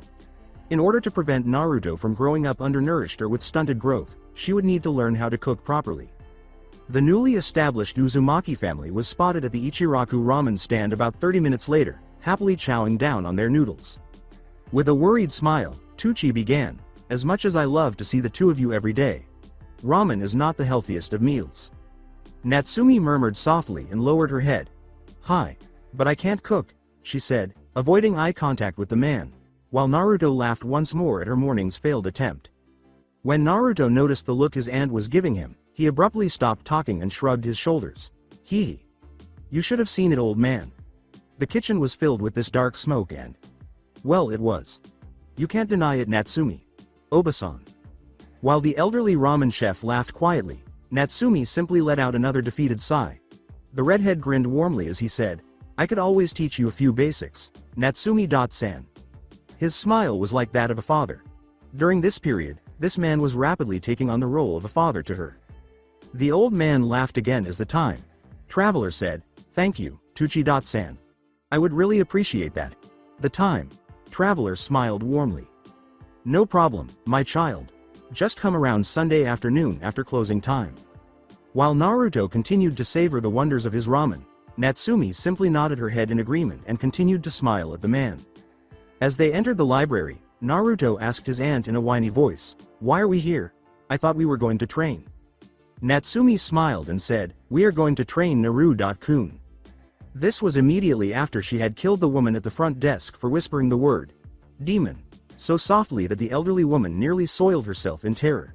She made a hand signal after responding, The books and scrolls here are going to help us with just that.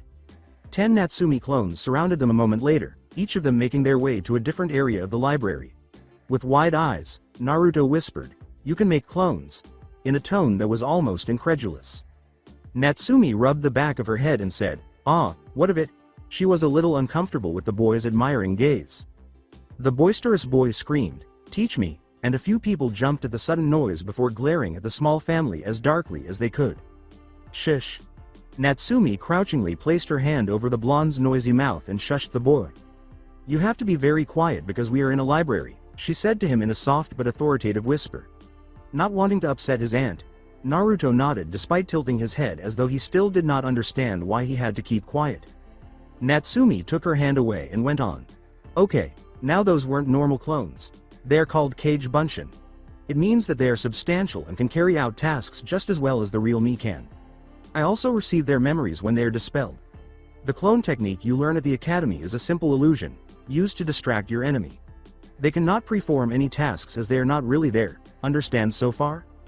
The blonde nodded, excitement shining in his eyes. I will not teach you this technique. Before her nephew could yell again, Natsumi covered his mouth and said, N. I won't teach it to you yet, she added, her expression severe.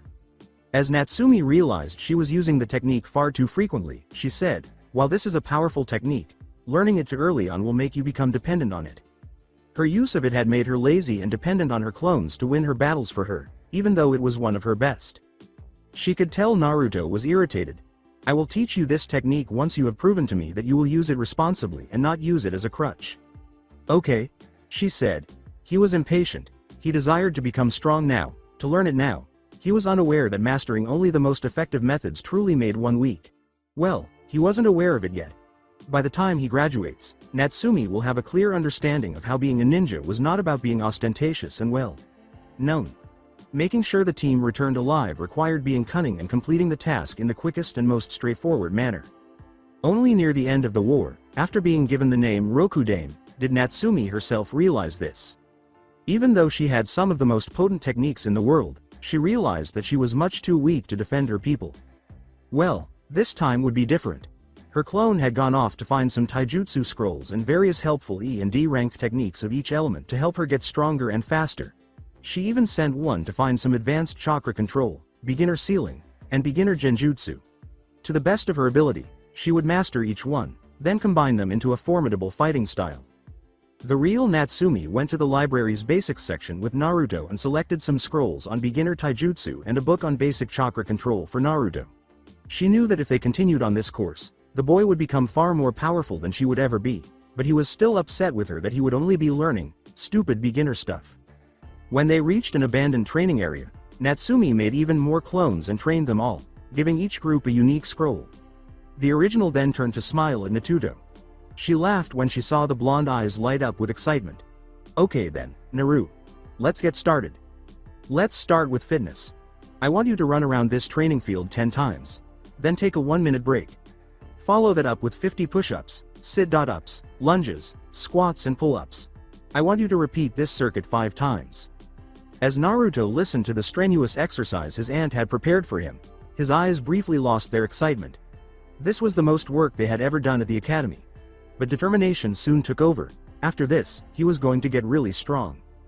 Before beginning his circuit, the little blonde gave a little war cry, which made Natsumi laugh a little before she started to do a circuit of a similar nature, but with 10 times as many components.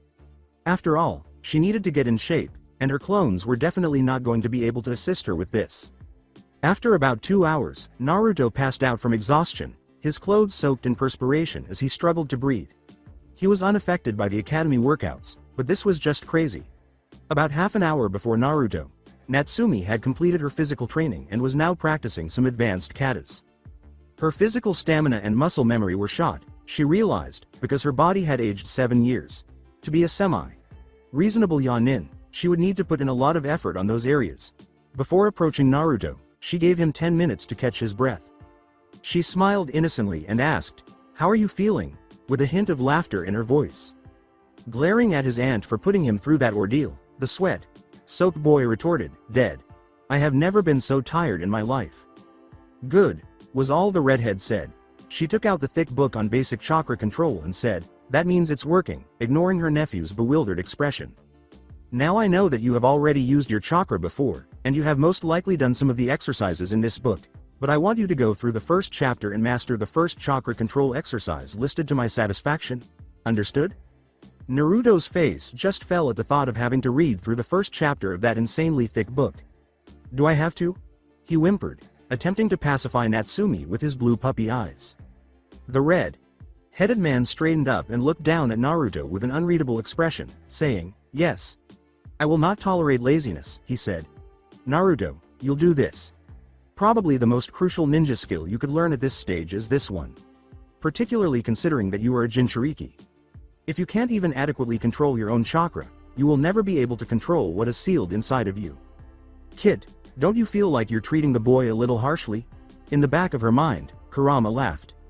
With a slightly anxious but firm tone, Natsumi answered, "He can handle it.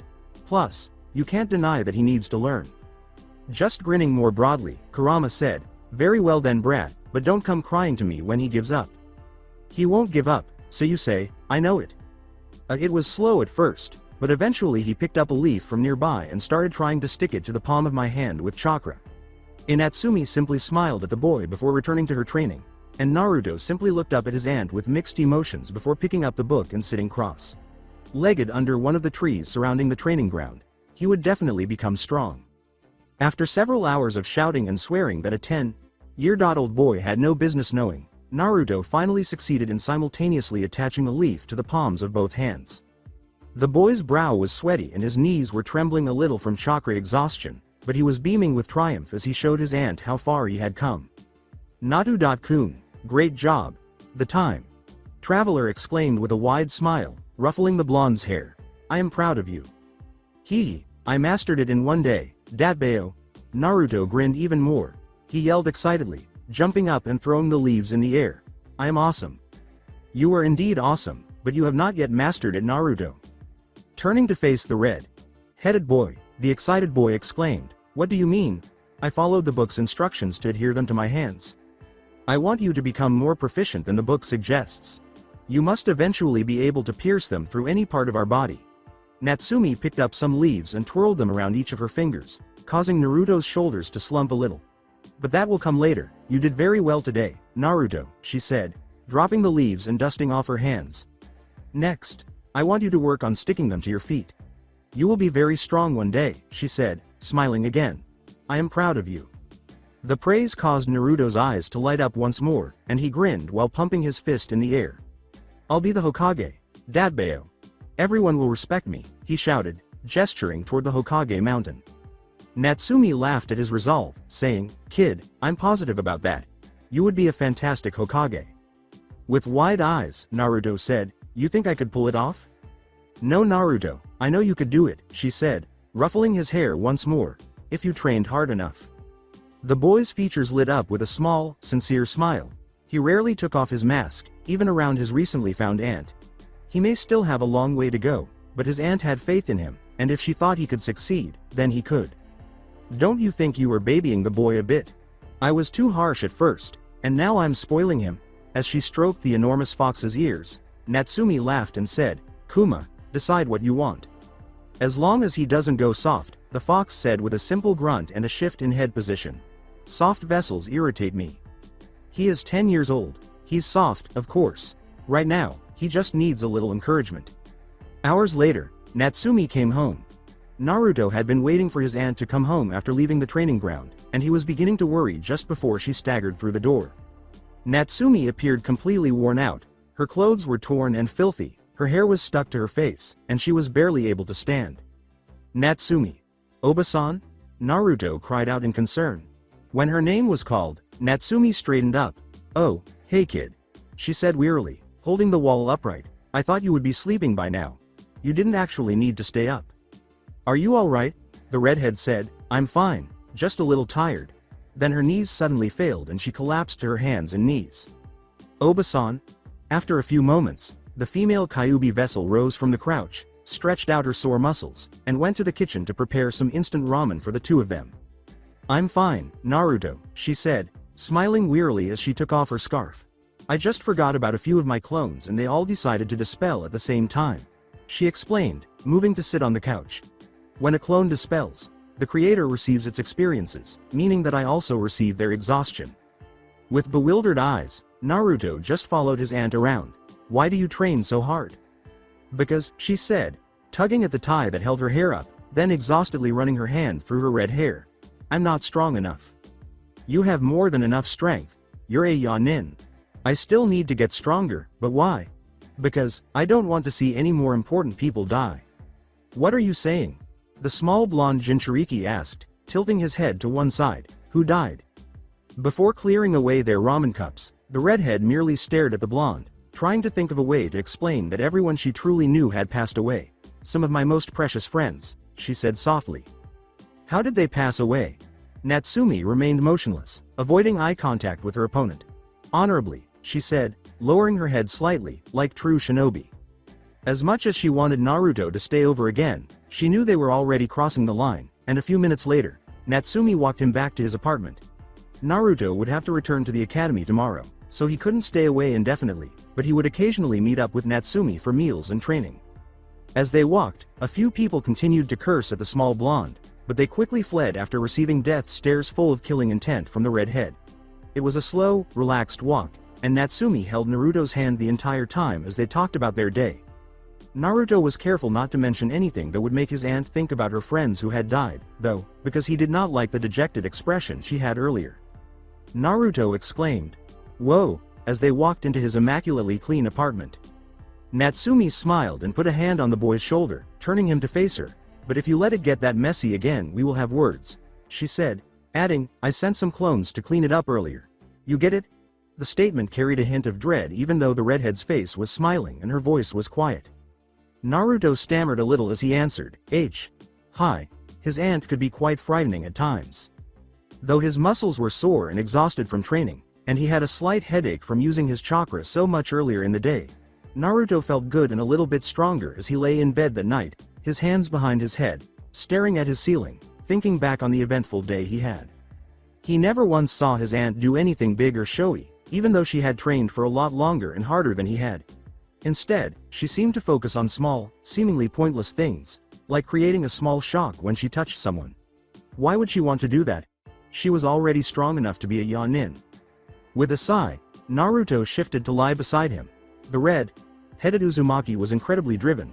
She had declared that she did not wish for any more deaths, but her special people had perished as honorable shinobi. The blonde had never given it much thought before, he just thought it was cool, and a great job. That's when it hit him, what it meant to be a true ninja. Ninjas die every day, not just the enemy, but also their comrades, including family. Naruto would look back on this moment years later and realize that he had made a promise to himself that he would protect his aunt. His family. This was the only family he had, and he had only recently found her, so he was most definitely not going to let her die, even though there was a good chance she might die. Naruto was still adamant about becoming a true shinobi the following morning. At the first ring of his obnoxious old alarm clock, he got up early, showered quickly, and headed to the academy. Even though he was still grinning broadly, a closer look revealed that his eyes had a slightly sharper glint and a slightly brighter will to get stronger. A few minutes before the bell was supposed to ring, Naruto entered the classroom, sat down closer to the front of the room than usual, and then took a leaf from his bag and applied it to his forearm, just below his sleeve. Even though it was slow going, he would fully master the technique as instructed by Natsumi. Still, there were other changes besides Naruto's drive. He had on some new clothes, too. Although the design was similar to his previous jumpsuit, it fit him much better and had a different color scheme. The neon orange had changed to a much darker, more burnt hue. It was a color that would go well with some autumnal or dead leaves. Additionally, the navy blue trimmings were swapped out for black ones. His pants, which were taped into some new black shinobi sandals, now matched the ones on the Anbu. They were black with an orange stripe down the side. Overall, the blonde Kyuubi holder maintained his passion for all things orange while looking much more like a would-be ninja. Iruka had to do a double take as he walked into the classroom.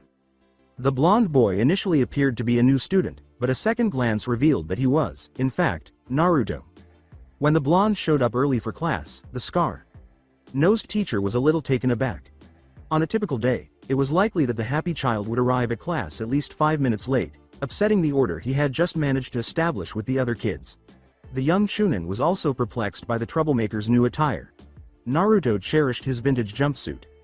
As he organized the papers on his desk and prepared to begin teaching, he smiled and said, "Good morning, Naruto." The blonde said, "Hey, Iruka sensei," with her usual glee. "Is everything all right?" Naruto's voice became even more upbeat as he went on. "Even better than great. My aunt returned from her super long mission. Yip. Everything is great, Datbeo." "That's wonderful, Naruto. I did not know you had an aunt. I'm quite sure your records show that you don't have any relatives," Iruka said, turning to face Naruto in shock. "Really?" Iruka froze at that. As some of the other students began to enter the classroom, Naruto practically yelled, leaping to his feet in excitement and waving his arms around. "I never knew either. She had to leave just after I was born though, and the mission she was on was very important. Sajiji made it look like she never existed, even though she was only here for a few days before I was born. Did you know that the Uzumaki was actually a really strong clan? Yeah, we had our whole own village. It was called Uzu-Shiogakure, and my family was the ruling family there." Sakura cut the blonde off with a shrill voice, saying, "Don't be stupid, Naruto. Baka. You are just lying to make yourself look cool like Sasuke-kun." "I am not lying." The young Jinchuriki cried, his hands balling into fists and trembling a little as he turned to face the voice's origin. No one would deny him the truth about his family, and no one would disparage his clan.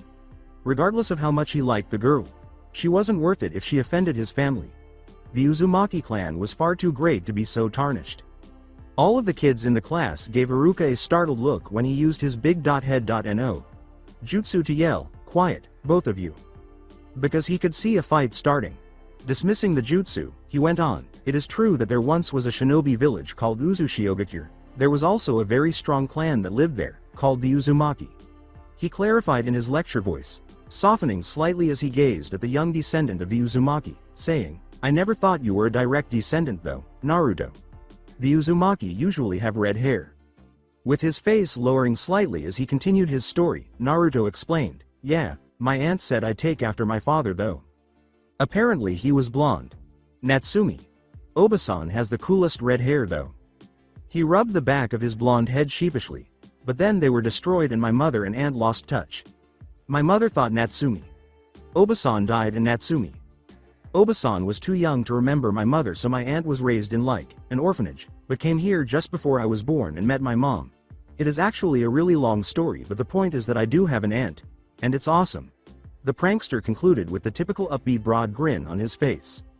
Iruka's face grew softer. The fact that Naruto was no longer alone made him genuinely happy. The worst kind of pain was experienced. "I am very happy for you, Naruto." However, the remainder of the class was not paying much attention. Looking at the blonde from the shadows, Hinata smiled a little, pleased that he had experienced a positive development. Flicking her hair, Sakura stared out the window until class actually began, still not believing a word of it. But one person was furious.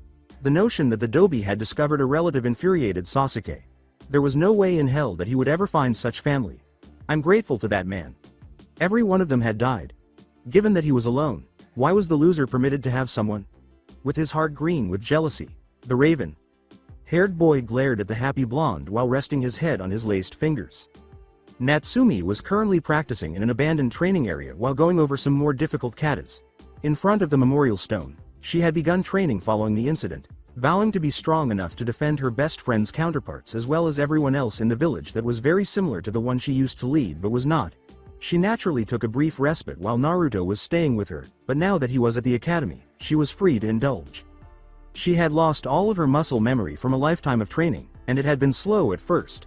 It appeared that aging 7 years at once was not the best thing for one's muscles. Her arms and legs were longer, so she had to change some of her stances and practice all of her combos again to make sure that every move flowed together and that she wouldn't trip over her own feet during a fight. Her hips and breasts were suddenly in the way when they had never been before. A few hundred clones were assuming similar stances around the determined young woman as she repeatedly moved through the set, sweat trickling down her face. She was definitely not looking forward to the memory accumulation she would soon experience because she had been abusing the training trick in her large chakra reserves to an extent she had never done before.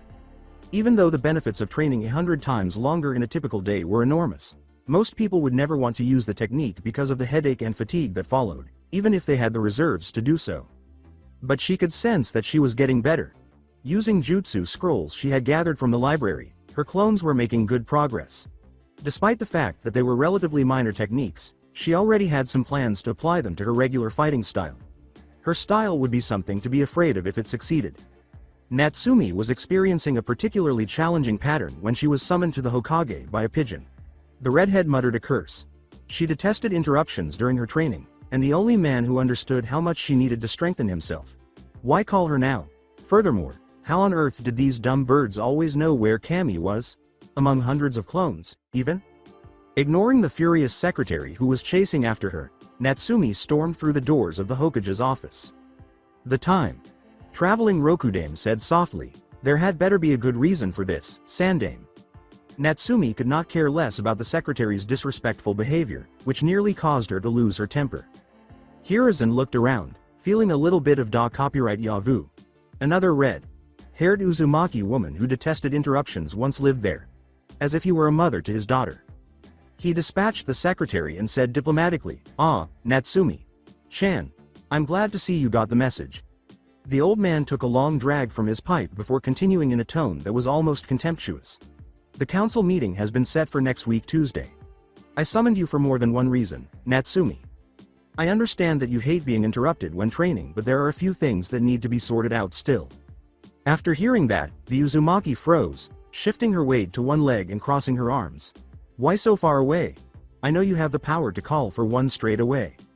Hiruzen continued to puff away and answered, "Yes, that is true. We don't want to draw attention to you, though, and calling on every member who happens to be outside the village for this reason will undoubtedly attract more attention than we would like." Hiruzen, "It will attract attention regardless of the approach you take. These individuals despise Jinchuriki." True, but I believe that we could soften the blow slightly with some clever wordplay. What else did you call me for? Fine. Natsumi said dismissively, 1 week wasn't too bad.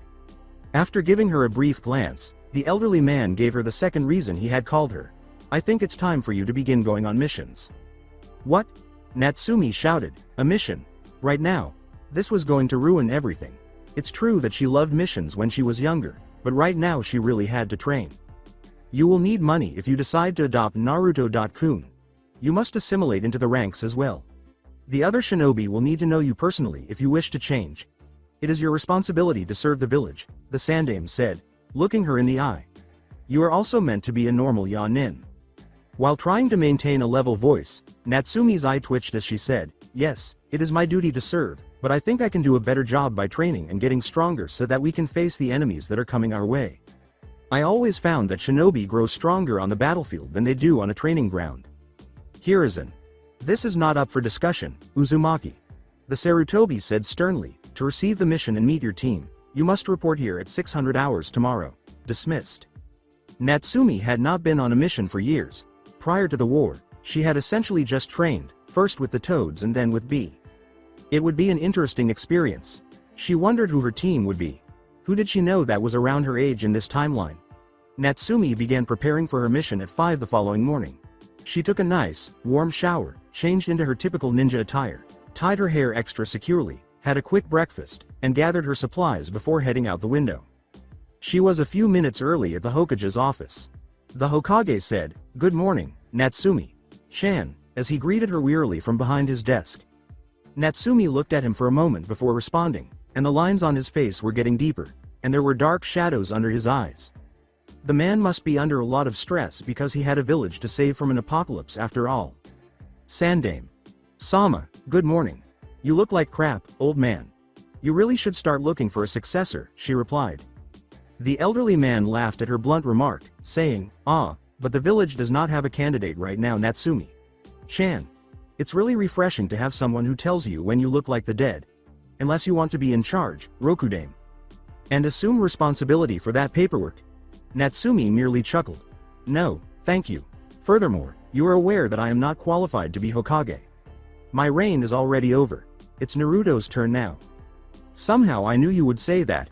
Nevertheless, I will be sending you to find Tsunade in a few weeks' time, the Sandaime said with a smile and a nod toward the redhead.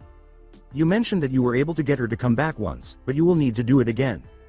Hi, said Natsumi, grinning slyly. I already have a sort of plan to get Tsunade. Bossen here. Hiruzen laughed once more. This redhead was certainly calming him down. As the 3 other ninja who would comprise her team arrived a moment later, they all gave Natsumi curious looks and appeared a little irritated at having a new teammate, particularly one they had never heard of. Natsumi, meanwhile, was doing her best to maintain a neutral expression. She may not have known these particular shinobi well, but she was certain that she remembered their deaths. Hiruzen greeted the newcomers with, Enko, Genma, Hayate, and got their full attention. This is your teammate, Uzumaki Natsumi. With hair that color, she would definitely stand out in a crowd. The 3 Tokubetsu Yanin turned back to face the strange redhead, whom they had never seen before in addition to never having heard of. She rubbed the back of her head sheepishly and smiled at her teammates, saying, nice to meet you.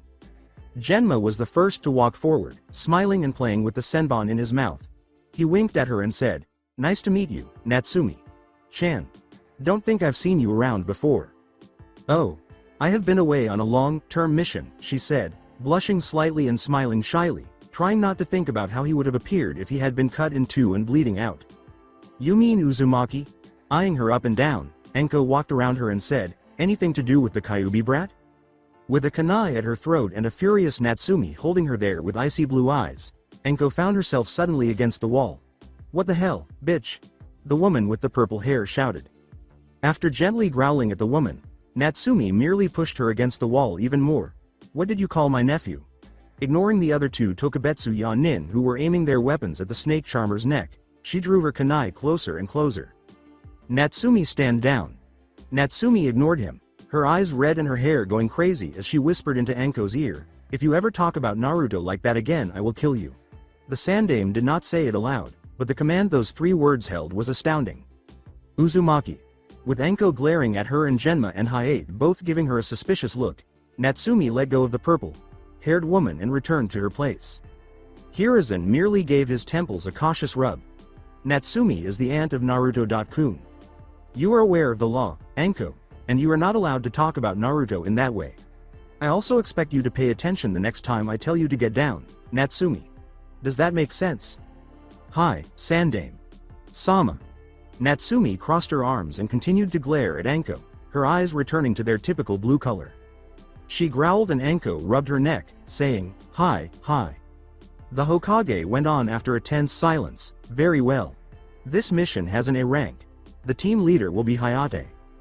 Despite being a complete Yanin, Natsumi needs to regain experience working in a team because she has been on a solo mission for too long.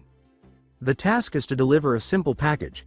The old man concluded his summary before giving Hayate the mission scroll and the documents to be delivered, saying, "The rank is assigned due to the importance of the document being delivered.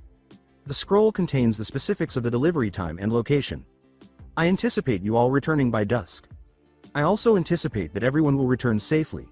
Do you understand, Midarashi and Uzumaki?" "Hi," was the hesitant team's response. "All right, then, dismissed." Natsumi was a little irritated with her teammates as they were hopping to the drop-off location. She had been assigned the easiest point in their formation, which was entirely understandable because her teammates did not know her and she would have done the same thing if she had been in their position, but it still annoyed her to be put in that position. She knew she could take on all of her teammates in a fight and that she was stronger than them. As they continued on their way, Natsumi shook her head in annoyance, thinking that they should have more faith in her. The traveling Hokage was so engrossed in her thoughts that she didn't realize they were surrounded until it was too late. She also missed Genma's warning signal because she was irritated with her teammates. Before the enemies arrived, she silently cursed herself for her foolishness. They were 8 in number. 8 Kumo shinobi who are Yanin. There was no doubt that they were in trouble. These documents must be of great interest to Kumo. Keeping his katana close at hand, Hayate stepped forward and said, "Greetings, Kumo." He paused to cough into his hand before continuing, "We don't want any trouble here. Permit us to go without a fight." As he stepped forward, the Kumo leader laughed and said, "Greetings, tree huggers." He raised his arms in greeting, then let them drop to his sides and laughed while grabbing some kunai from his thigh pouch. "You have something that we want," he said. "There won't be a fight if you pass over the documents." As he prepared his katana, Hayate said softly, "I am afraid we cannot do that." The Kumo grinned and said, "Well then, we have a problem." There was a complete silence before everyone launched an assault. Natsumi engaged her own enemy as Hayate engaged the leader. The Kumo she was facing was small and quick on his feet. He did not have much power behind his punches, but he was quick, and Natsumi was unable to get a hold of him. The redhead attempted to punch him in the face, but her arms, which were a little longer than before, were also a little slower. She missed. Another Kumo shinobi attacked her from behind, ready to skewer her with a kunai as she spun around to plant a hook kick to his temple, but once again, her judgment was off, and she connected her calf to his temple instead, not doing as much damage as she had intended. The shinobi was not even dazed as he stepped forward, slashing his kunai. The Uzumaki did, in fact, avoid, but she failed to consider her altered physique and was rewarded with a slit across her chest. Natsumi was in a panic because she was still getting used to her new body and was now paying for it.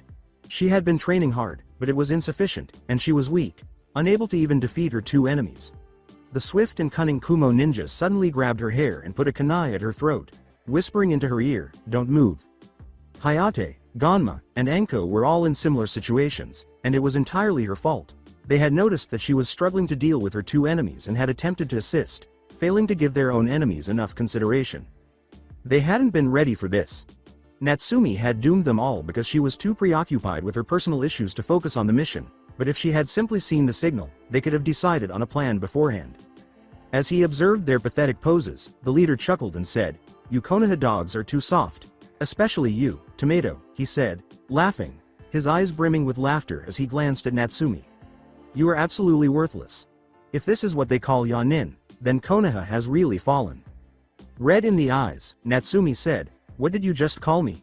The man who was holding her moved the kunai closer to her jugular after she growled.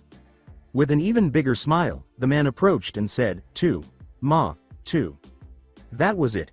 No one called her a tomato and got away with it.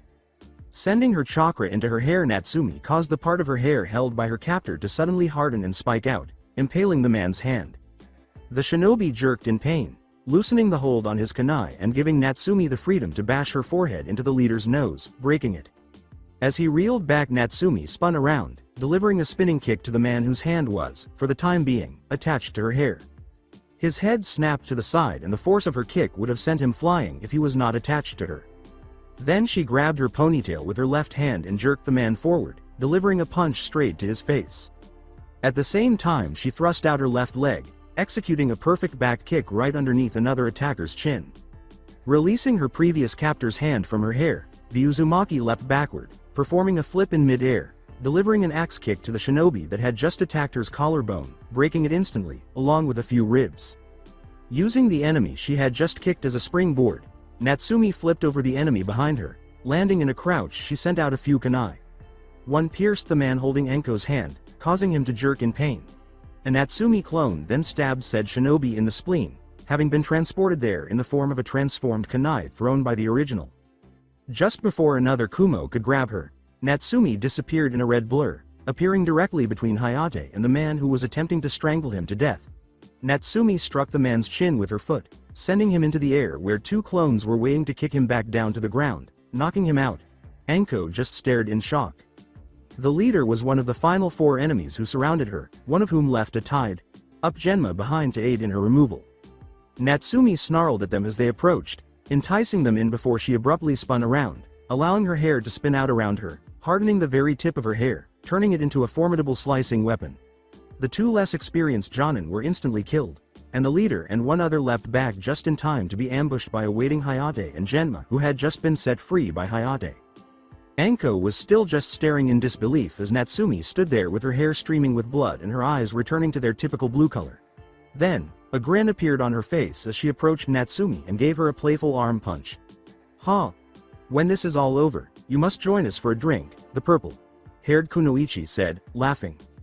The remainder of the mission proceeded smoothly, and before Natsumi knew it, she was in one of the most well-known bars in Konoha.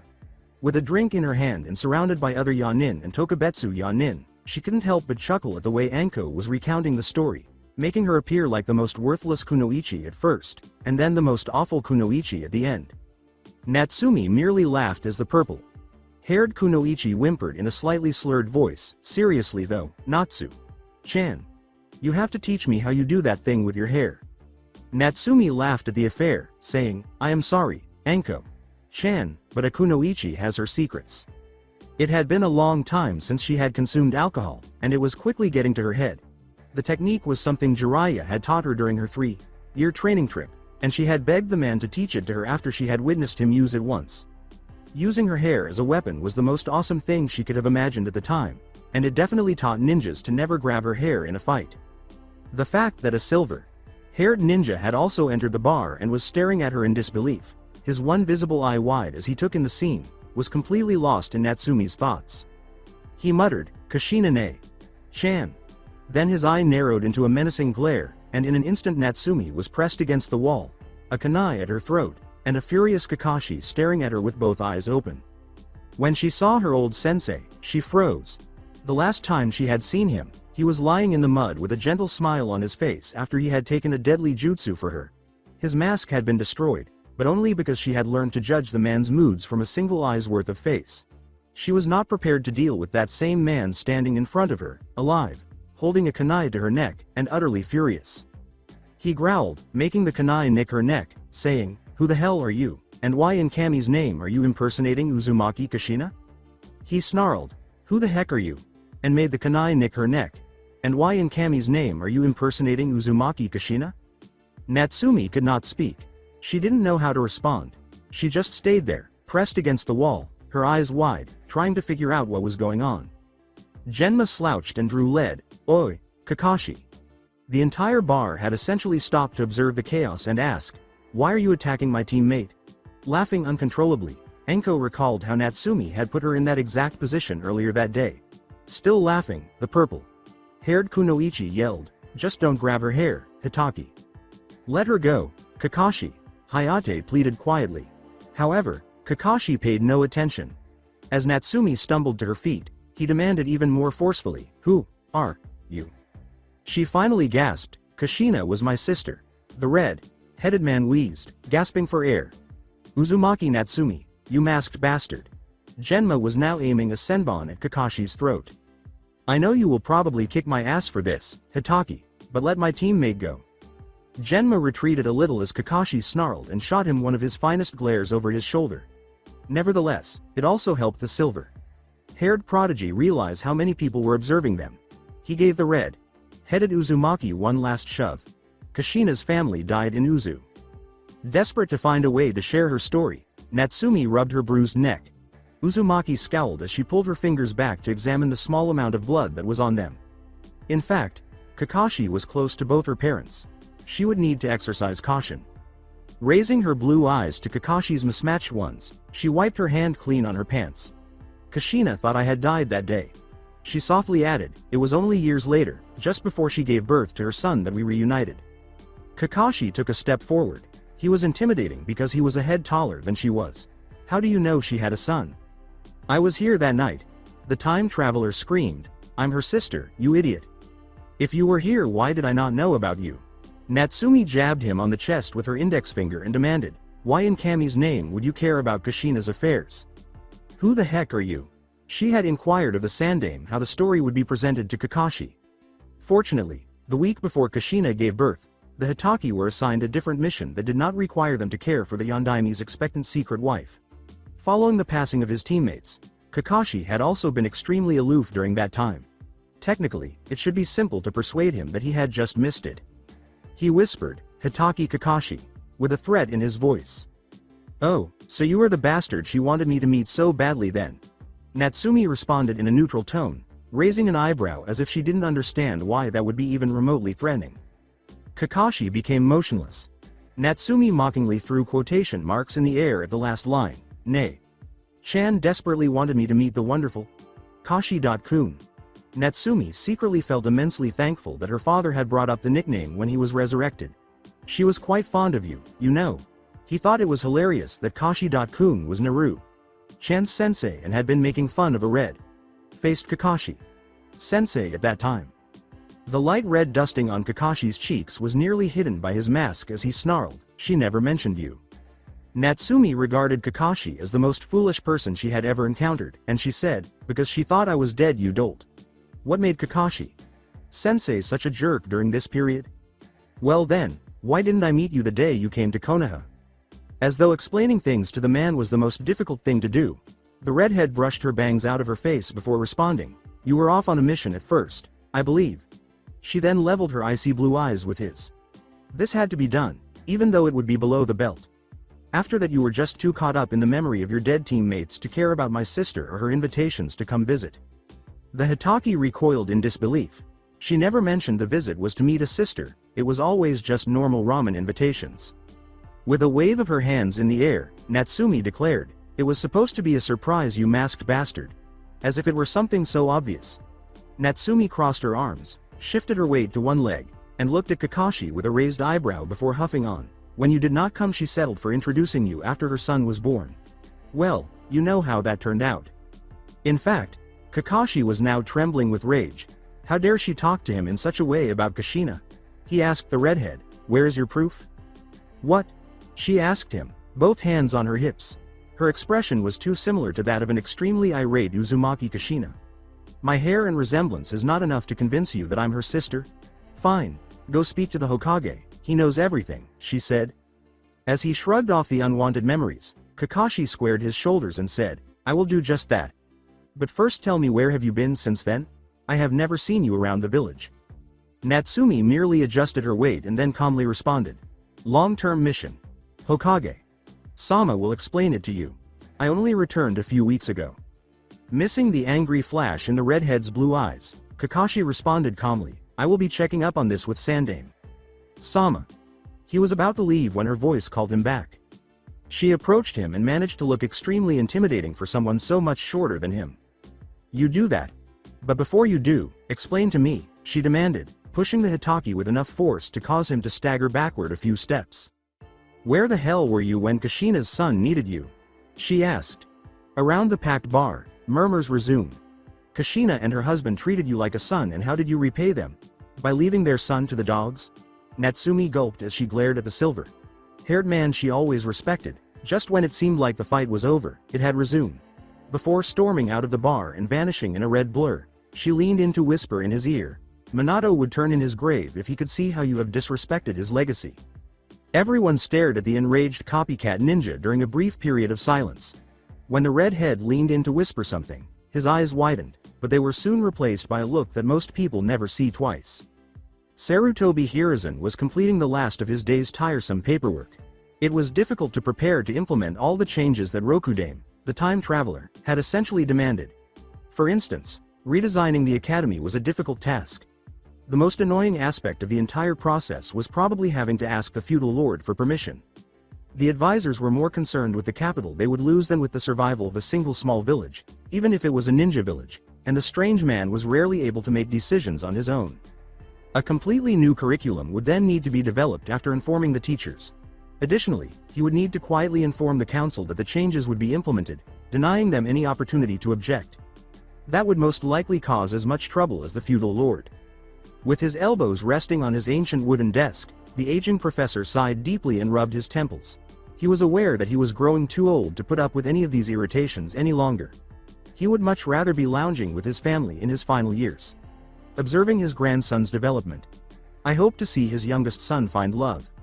The elderly man stood up gradually, his joints groaning. He could hear a disturbance in the distance, but he could handle that tomorrow.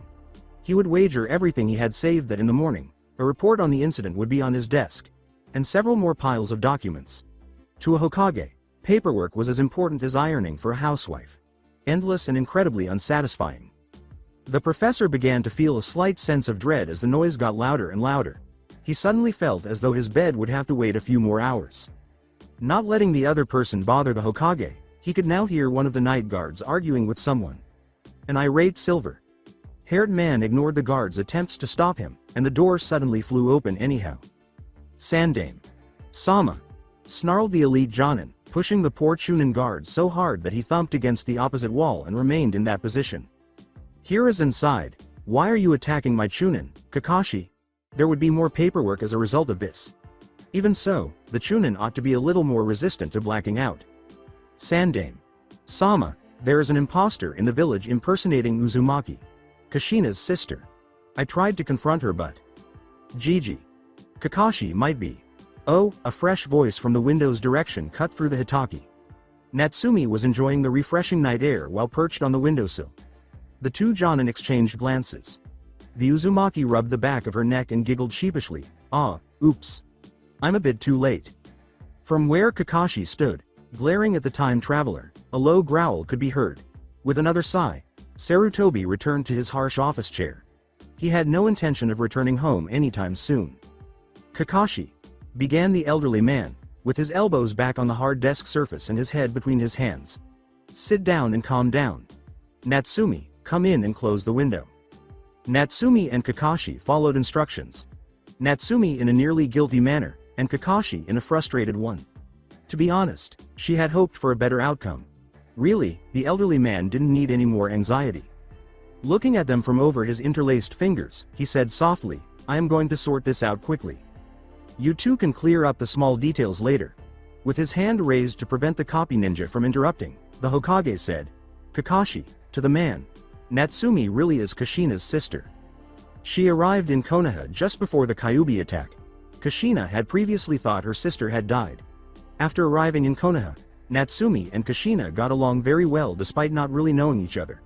Minato even insisted that Natsumi move in with them, which she did. During the Kyuubi attack, Minato made both his son, Naruto, and Kushina's sister, Natsumi, Jinchuriki of the Kyuubi." "What?" exclaimed Kakashi as he rose from his chair. The Sarutobi yelled, "Don't interrupt me, Hitaki." With the authority that comes from being a Hokage for decades, he waited until the silver-haired Jonin took his seat again before continuing, demanding, "Sit back down. The Uzumaki blood is required to hold the Kyuubi securely. The sheer amount of chakra that the beast has is simply too much for a newborn baby, and Natsumi was too old for her chakra paths to stretch enough to accompany the surge in power. After the attack, Natsumi had to leave the village. She was unstable and in essence, was a danger to the village.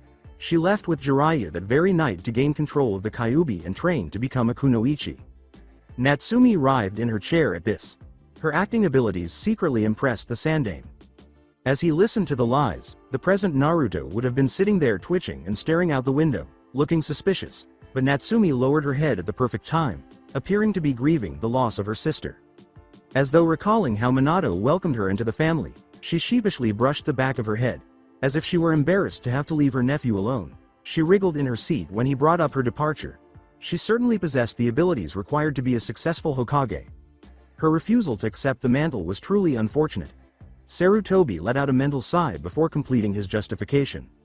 Since then she has trained and gathered information outside the village until a few weeks ago when a mission went south and she was teleported here by accident, landing in the training fields, where you, Kakashi, found her and brought her to the hospital. Both Jonin's eyes widened at this. Natsumi turned to face Kakashi, who was staring back at her. She didn't know he was the one who had located her. She ought to do something to express her gratitude to him for that. Kakashi was just dumbfounded. This woman was a Jinchuriki in addition to being related to Kushina. And Minato. Sensei had taken her in. Even though Minato had frequently offered him the spare room, Kakashi had never accepted. Now that I think about it, he really ought to have. He thought, not even properly persuading himself, I am not jealous. In his office, Hiruzen observed the two other individuals silently gazing at one another. Both of them were superb shinobi. Hiruzen knew exactly what Kakashi was capable of because he had observed Natsumi during one of her more rigorous training sessions. The two of them together would be an extremely strong team. The professor smiled slyly as a scheme came to mind. This would be ideal. Hiruzen caught both Jonin's attention once more and said, now, Kakashi. The fact that Natsumi in a Jinchuriki is a S-class secret, just like Naruto. The only difference is that the council does not yet know about her. They will, however, be informed at the meeting on Tuesday. The man continued with a serious tone. The reason I have told you about Natsumi is because the council will probably insist that a Sharingan user is kept close to her for extra security. Therefore, starting next week, the two of you will be mission partners indefinitely. What? Natsumi exclaimed as she leapt to her feet, her eyes red and her hair wild. I have full control of Kurama, you can't. With a raised eyebrow, the Sarutobi interrupted, using his Hokage voice. Once more. I can, Natsumi. Chan, and I will, because I believe it is a good plan. I do not think the council will allow you out of the village otherwise. Do you really want to be imprisoned here for the rest of your life? He asked. The redhead whispered, Sandaime. Sama. As the strength left her body. The council's mistrust of her would be lessened, she realized, and she knew the old man had a plan behind it all. However, still. This younger Kakashi left her unsure of how to handle him. Before he spoke, Kakashi had just squared his shoulders. I refuse to have a mission partner. So help me Kami, I will set you to be Guy's permanent partner. Sandaime. Shouted Kakashi. The matter is closed. I suggest the two of you get to know each other over the next few days. You will be leaving on missions after the meeting on Tuesday. You are both dismissed. But, dismissed? Hi, Sandaime. Sama. Without saying a word, the two Jonin separated as soon as they left the Hokage Tower, vanishing in red and silver blurs, respectively. Natsumi went directly home. She was exhausted after a long day. Right now, she just wanted to faint. Natsumi went about her daily routine the following day.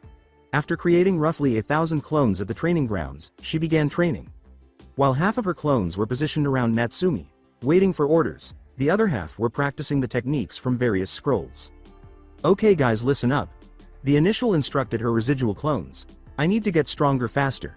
The half of you here with me are going to attack me in groups ranging from 3 to 10. I expect you to go all out. The last mission went south because of me. I need to make sure that it does not happen again. Do not attack in your groups until the previous group is completely dispersed. Use the intelligence gained from the previous clones to fight me better. Understood? Hi. Her clones roared back with delight. They seemed to enjoy beating up the original every time. Okay then, start. After a few hours, Natsumi was worn out, bruised, and bleeding. Her clones had undoubtedly not been kind to her, and she had trained much harder than normal. The redhead sat down slowly on the grassy training field, closing her eyes and taking a deep breath to relax. She began distributing the clones that were still learning the different methods from the library scrolls one by one, processing each clone's memories separately, while maintaining a distinctly focused expression. Although it took a lot longer, this method of distributing clones allowed her to sort through the memory transfer much more quickly. Natsumi was exhausted when the final clone burst and her memories were successfully transferred. She slowly peered through her lashes, using her tired half-lidded eyes to observe the sun's position. If she didn't move quickly, she was going to be late. She got up and tried to brush the blood and dirt from her body with a quick shake of her head and a shrug of her shoulders. It wasn't very effective. She frowned as she surveyed her appearance, then sighed and made a few hand gestures. She appeared as though she had never trained at all after exhaling a puff of smoke. She walked off to her destination with a smug smile on her face, completely unaware that another ninja had been observing her the entire time.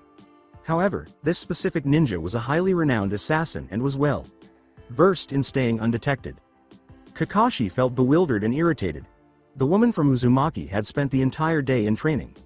With a resolve he had never witnessed in a fellow shinobi, she not only trained but trained herself to the ground.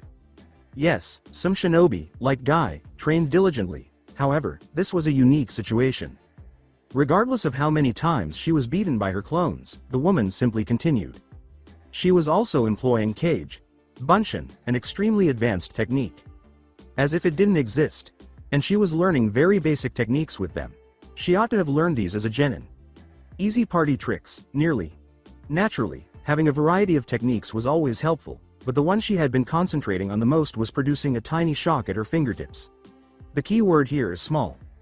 If the shock she produced was too powerful, her clones would frequently become extremely agitated. He pondered what she would use it for. The length of time she had persevered, sparring with arbitrary groups of clones, astounded him. Clones that were undoubtedly not being kind to her. The kunoichi just ignored the wounds and continued to attack, drawing blood frequently as they would when attacking an enemy. Even though he assumed the Kyuubi was aiding in her recovery, it was still a bit careless. She was training herself to the bone while they had a mission in a few days. She had better avoid getting hurt and preventing him from finishing missions. Following her sparring practice, Uzumaki assumed a meditative pose and gradually scattered the remaining clones while maintaining a focused expression. With each new clone that appeared, her shoulders began to droop a little more. He was baffled by her ability to bear the burden of their fatigue on top of her own, but she managed. He assumed that the beast inside her once more made it possible for her body to withstand the stress. Something like that would have been impossible for any normal human. At the conclusion of the training session, she performed an odd henge.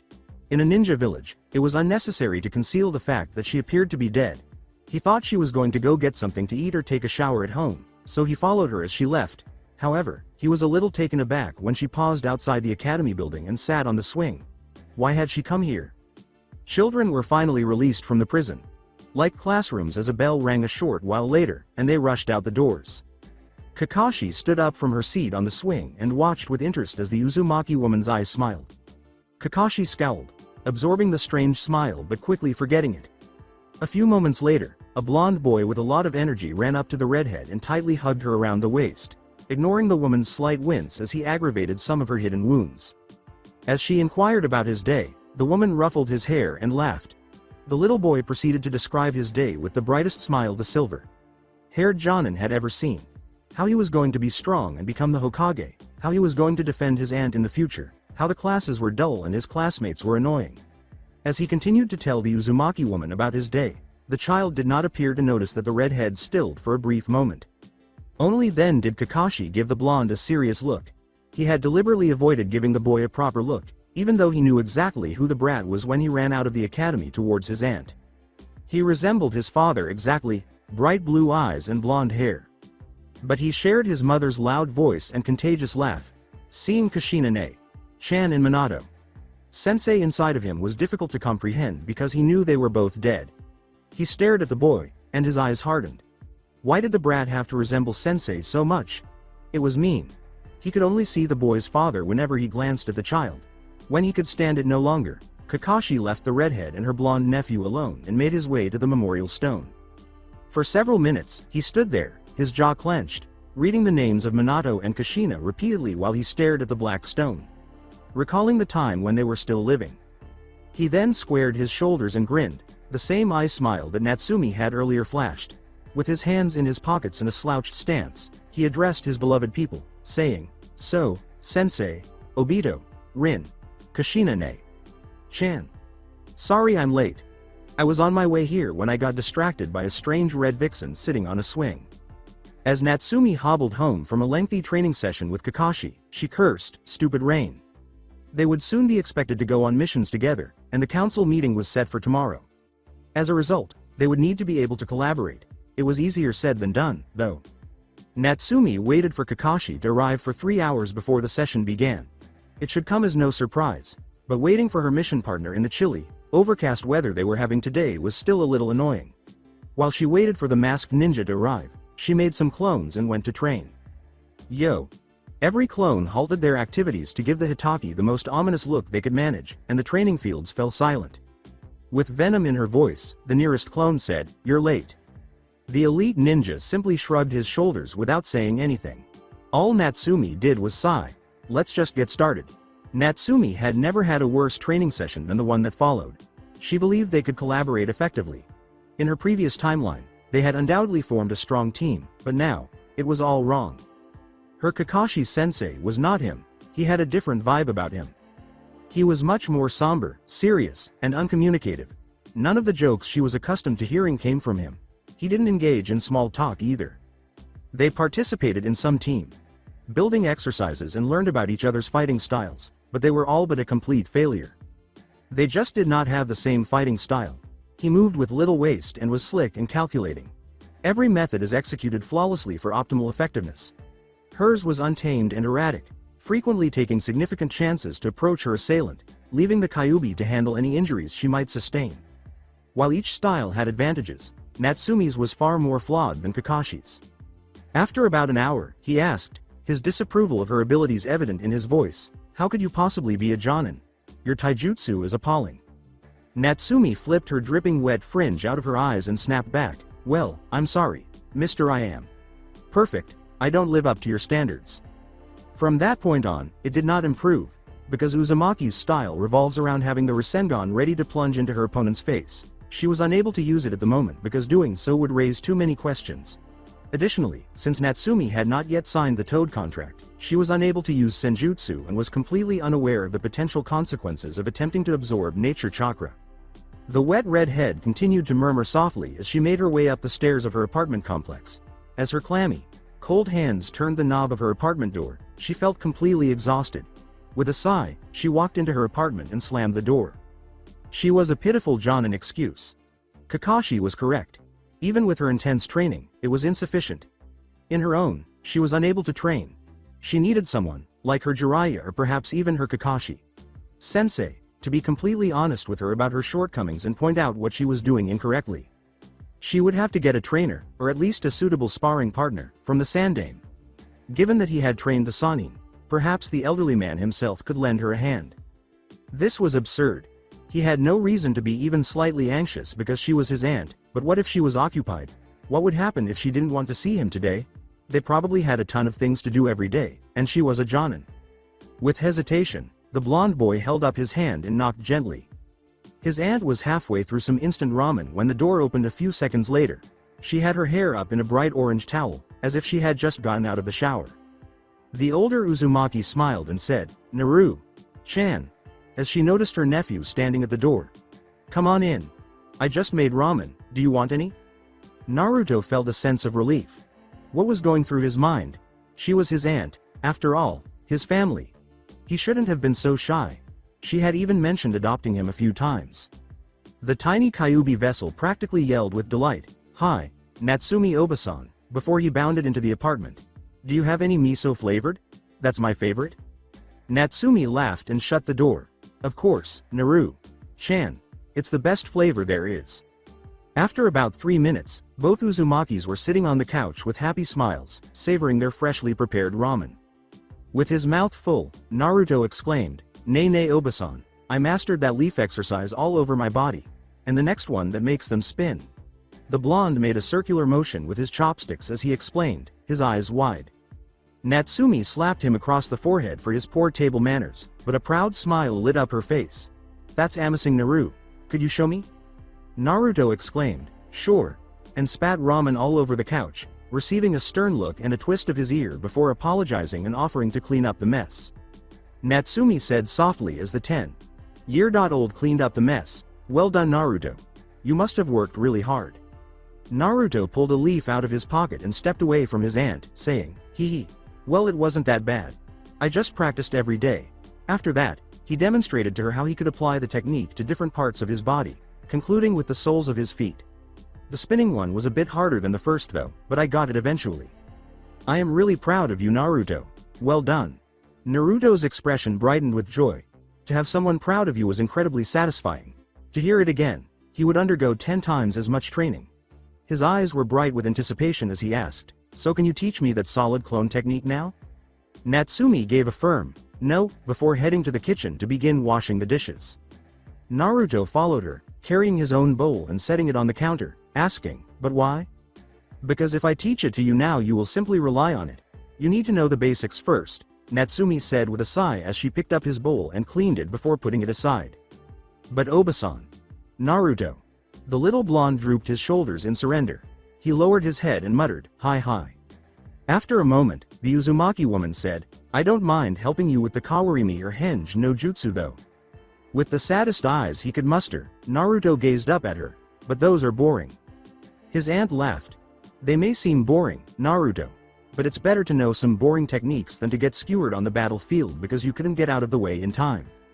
Unconvinced, Naruto answered, I guess. Also, Kawarimi is the base technique for Shunshin no Jutsu. If you can master Kawarimi, you can learn the Shushin much faster. Really? That's awesome.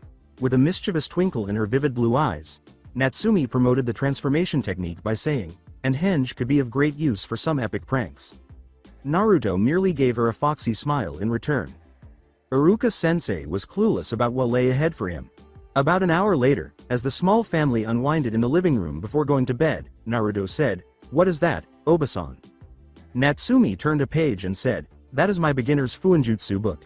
She was still stretched out on the couch. I have been trying to learn it to honor our clan. I've been a bit busy training lately though, so I have not really gotten around to it yet. Naruto walked around the couch to examine the wavy patterns. After reading with his aunt for a short while, he asked, do you think I can learn it too? With an odd look on her face, Natsumi shut the book and turned to face him. Actually, she said thoughtfully, that might just be a really good plan. Konoha needs as many seal masters as it can't get. Why? Natsumi explained, putting the book aside. Using her hands to form a dome-like structure, Natsumi explained, well, as I understand it, the whole village is protected by seals. You can think of it like a big, transparent glass bowl placed over Konoha, and it only allows certain people through. Or it lets the intelligence sector know whenever an enemy enters. The redhead abruptly became more serious, her delicate eyebrows furrowing slightly. Konoha needs someone to update the security every now and then. Also, after reading this book, I have realized that sealing can actually be very effective on the battlefield. You can create barriers and stuff, or store elements like water to use for elemental jutsu. Then there is the usual explosive notes and storage seals. These are only the simple seals though. What if the Kyuubi was to get out one day? He would need to be sealed into a new host in the future. As far as I know there is only one Konoha seal master and he is hardly ever actually in the village. After hearing explosive notes, Naruto nearly muttered in amazement, wow, seals are so cool. Natsumi ruffled her nephew's spiky blonde hair and grinned foxy. Your parents would definitely be happy if you mastered it though. They were both excellent seal masters. Naruto's daydreams about Sasuke running around frantically while tied to some explosive notes and standing on the side, crackling crazily, threatening to set them all off, ended with that. Really? He inquired, his eyes wide, eager to find out more about his parents. Yeah, awesome. Resuming her reading, Natsumi motioned for Naruto to take a seat beside her. Natsumi occasionally clarified some of the more difficult terms or the relevant chakra laws as they began together from page 1. Naruto thought the concept of seals was fantastic, and time flew by. It was challenging to comprehend and required him to think in a totally different way than he usually did, but it was intriguing nonetheless. And after a few minutes of contemplation, he realized that the arrays made perfect sense. Naruto soon begged his aunt to stay up later so he could read for a little while longer, but the redhead refused, claiming that sleep was necessary for developing boys. The blonde went to bed a little disappointed, but he had to get up early for class anyhow, and Natsumi had promised to get him his own copy as soon as she could. Inoichi Yamanaka was irritated. In the early hours of the morning, the Hokage had summoned him from his house. However, it was merely a brief inconvenience. After all, he was a shinobi, and if it hadn't been urgent, the Hokage wouldn't have called him at this hour. Just 15 minutes after the Anbu had woken him up, he was in his full shinobi uniform, his mind sharp and clear, and he reached the Hokage tower. Then he was told by an ANBU that they were in the Hokage's office, waiting for him. Inoichi secretly hoped that he had not prolonged the wait for the Hokage and whoever else it was. The Hokage shouldn't be too annoyed by 15 minutes because the Anbu hadn't warned him of a serious emergency. A few seconds later, the platinum-haired man came into the office, greeted the Hokage with a bow, and then looked around the room at the other people. Other than himself and the Hokage, there were only two others. He recognized the first one right away. Nara Shikaku, one of his best friends and teammates, nodded to him, but his expression showed that he was thinking deeply. And quite concerned. That wouldn't be good. A young woman with clear blue eyes and bright red hair, with a black scarf covering the lower half of her face, was the last person there. He was certain he had never seen her before, even though she was dressed in a Jonin uniform. With a gentle yet concerned smile on his wrinkled face, the Hokage called out to Inoichi from behind his desk, "I'm sorry to have to wake you up so early, but it appears that we need your knowledge." Inoichi smiled back at him. "It is no problem, Hokage-sama. I am here to serve to the best of my abilities." Sarutobi lit his pipe and nodded his head in agreement with what he had said. With a solemn expression, the Hokage said, "I suggest you take a seat, Inoichi. What I am about to tell you will come as a shock. This summoning was not your typical one." Inoichi walked over to the closest chair and took a seat, his thoughts only on what the Sandame would say next. As he went on, the Hokage pointed to the woman with the red hair. The elderly village chief paused before saying, "This is Uzumaki Natsumi. She is the sister of Uzumaki Kushina and thus the aunt of Uzumaki Naruto." This was unexpected information, but it didn't explain Shikaku's anxious expression, so Inoichi scowled. "Well, at least, that is the story that everybody outside this room knows, or will know on Tuesday. Every word I say after this is an SSA-ranked secret Yamanaka.san." Inoichi sighed. He had been content because he had never heard of a double S-ranked secret. The Hokage would wake up with a slit throat if they ever had the slightest suspicion that someone might divulge a secret this big. With a steady voice and a tense heart, Inoichi answered, "I understand, Hokage-sama." Naturally, he was devoted to the leaf and would never divulge any information that the Hokage considered confidential. He secretly harbored a small sense of pride that the Hokage trusted him with such a significant secret. The rest of him was afraid of what he might discover. "I am not lying to you, Inoichi. She has proven herself to Shikaku and to me. It is true that the Uzumaki Naruto you know is male, which is rather confusing, I'll admit, but given the nature of the matter, it is the least confusing thing we need to deal with. This Naruto comes from the alternate reality where Naruto was born female. In fact, she is Namikazuya Uzumaki Naruto, Rokudame Hokage of Konoha." Going on to more important topics, Natsumi, who will now be known as Naruto, came here to warn us.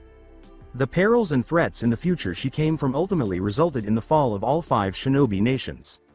We must, of course, prevent that from occurring. I'll admit that at first I didn't want to include you in this mess, but Shikaku has persuaded me that it is essential. We must know precisely what will occur and when. Because she is unable to recall every detail, Natsumi may overlook something minor that could appear to be very significant. To help us come up with a plan, I need you to dig into her head and go over every memory she has of Shikaku. Inoichi sat with his head in his hands and his eyes wide at this point because the Hokage would not lie to him and because this Natsumi could not have used a lie to persuade Shikaku and the Hokage. After a few minutes, he said softly, "If I do this, Hokage-sama, it will be an enormous invasion of privacy." He paused for a few seconds before turning to face the young red-headed woman, examining her face for the first time, observing her stiff shoulders and the well-hidden grief in her eyes. "I will see every single memory you have. Every single secret you have ever kept, every act you have ever done," he said. He addressed her directly, saying, "This includes friends, enemies, and lovers. This would not be a fun ride." After taking off her scarf to show off her round, whiskered cheeks, which made her appear even younger than she already was, Natsumi gave a sorrowful smile and responded in a quiet but sincere tone, "I am willing to sacrifice my privacy for Konoha. I will gladly do it 1,000 times over if this is the only way to save everyone here.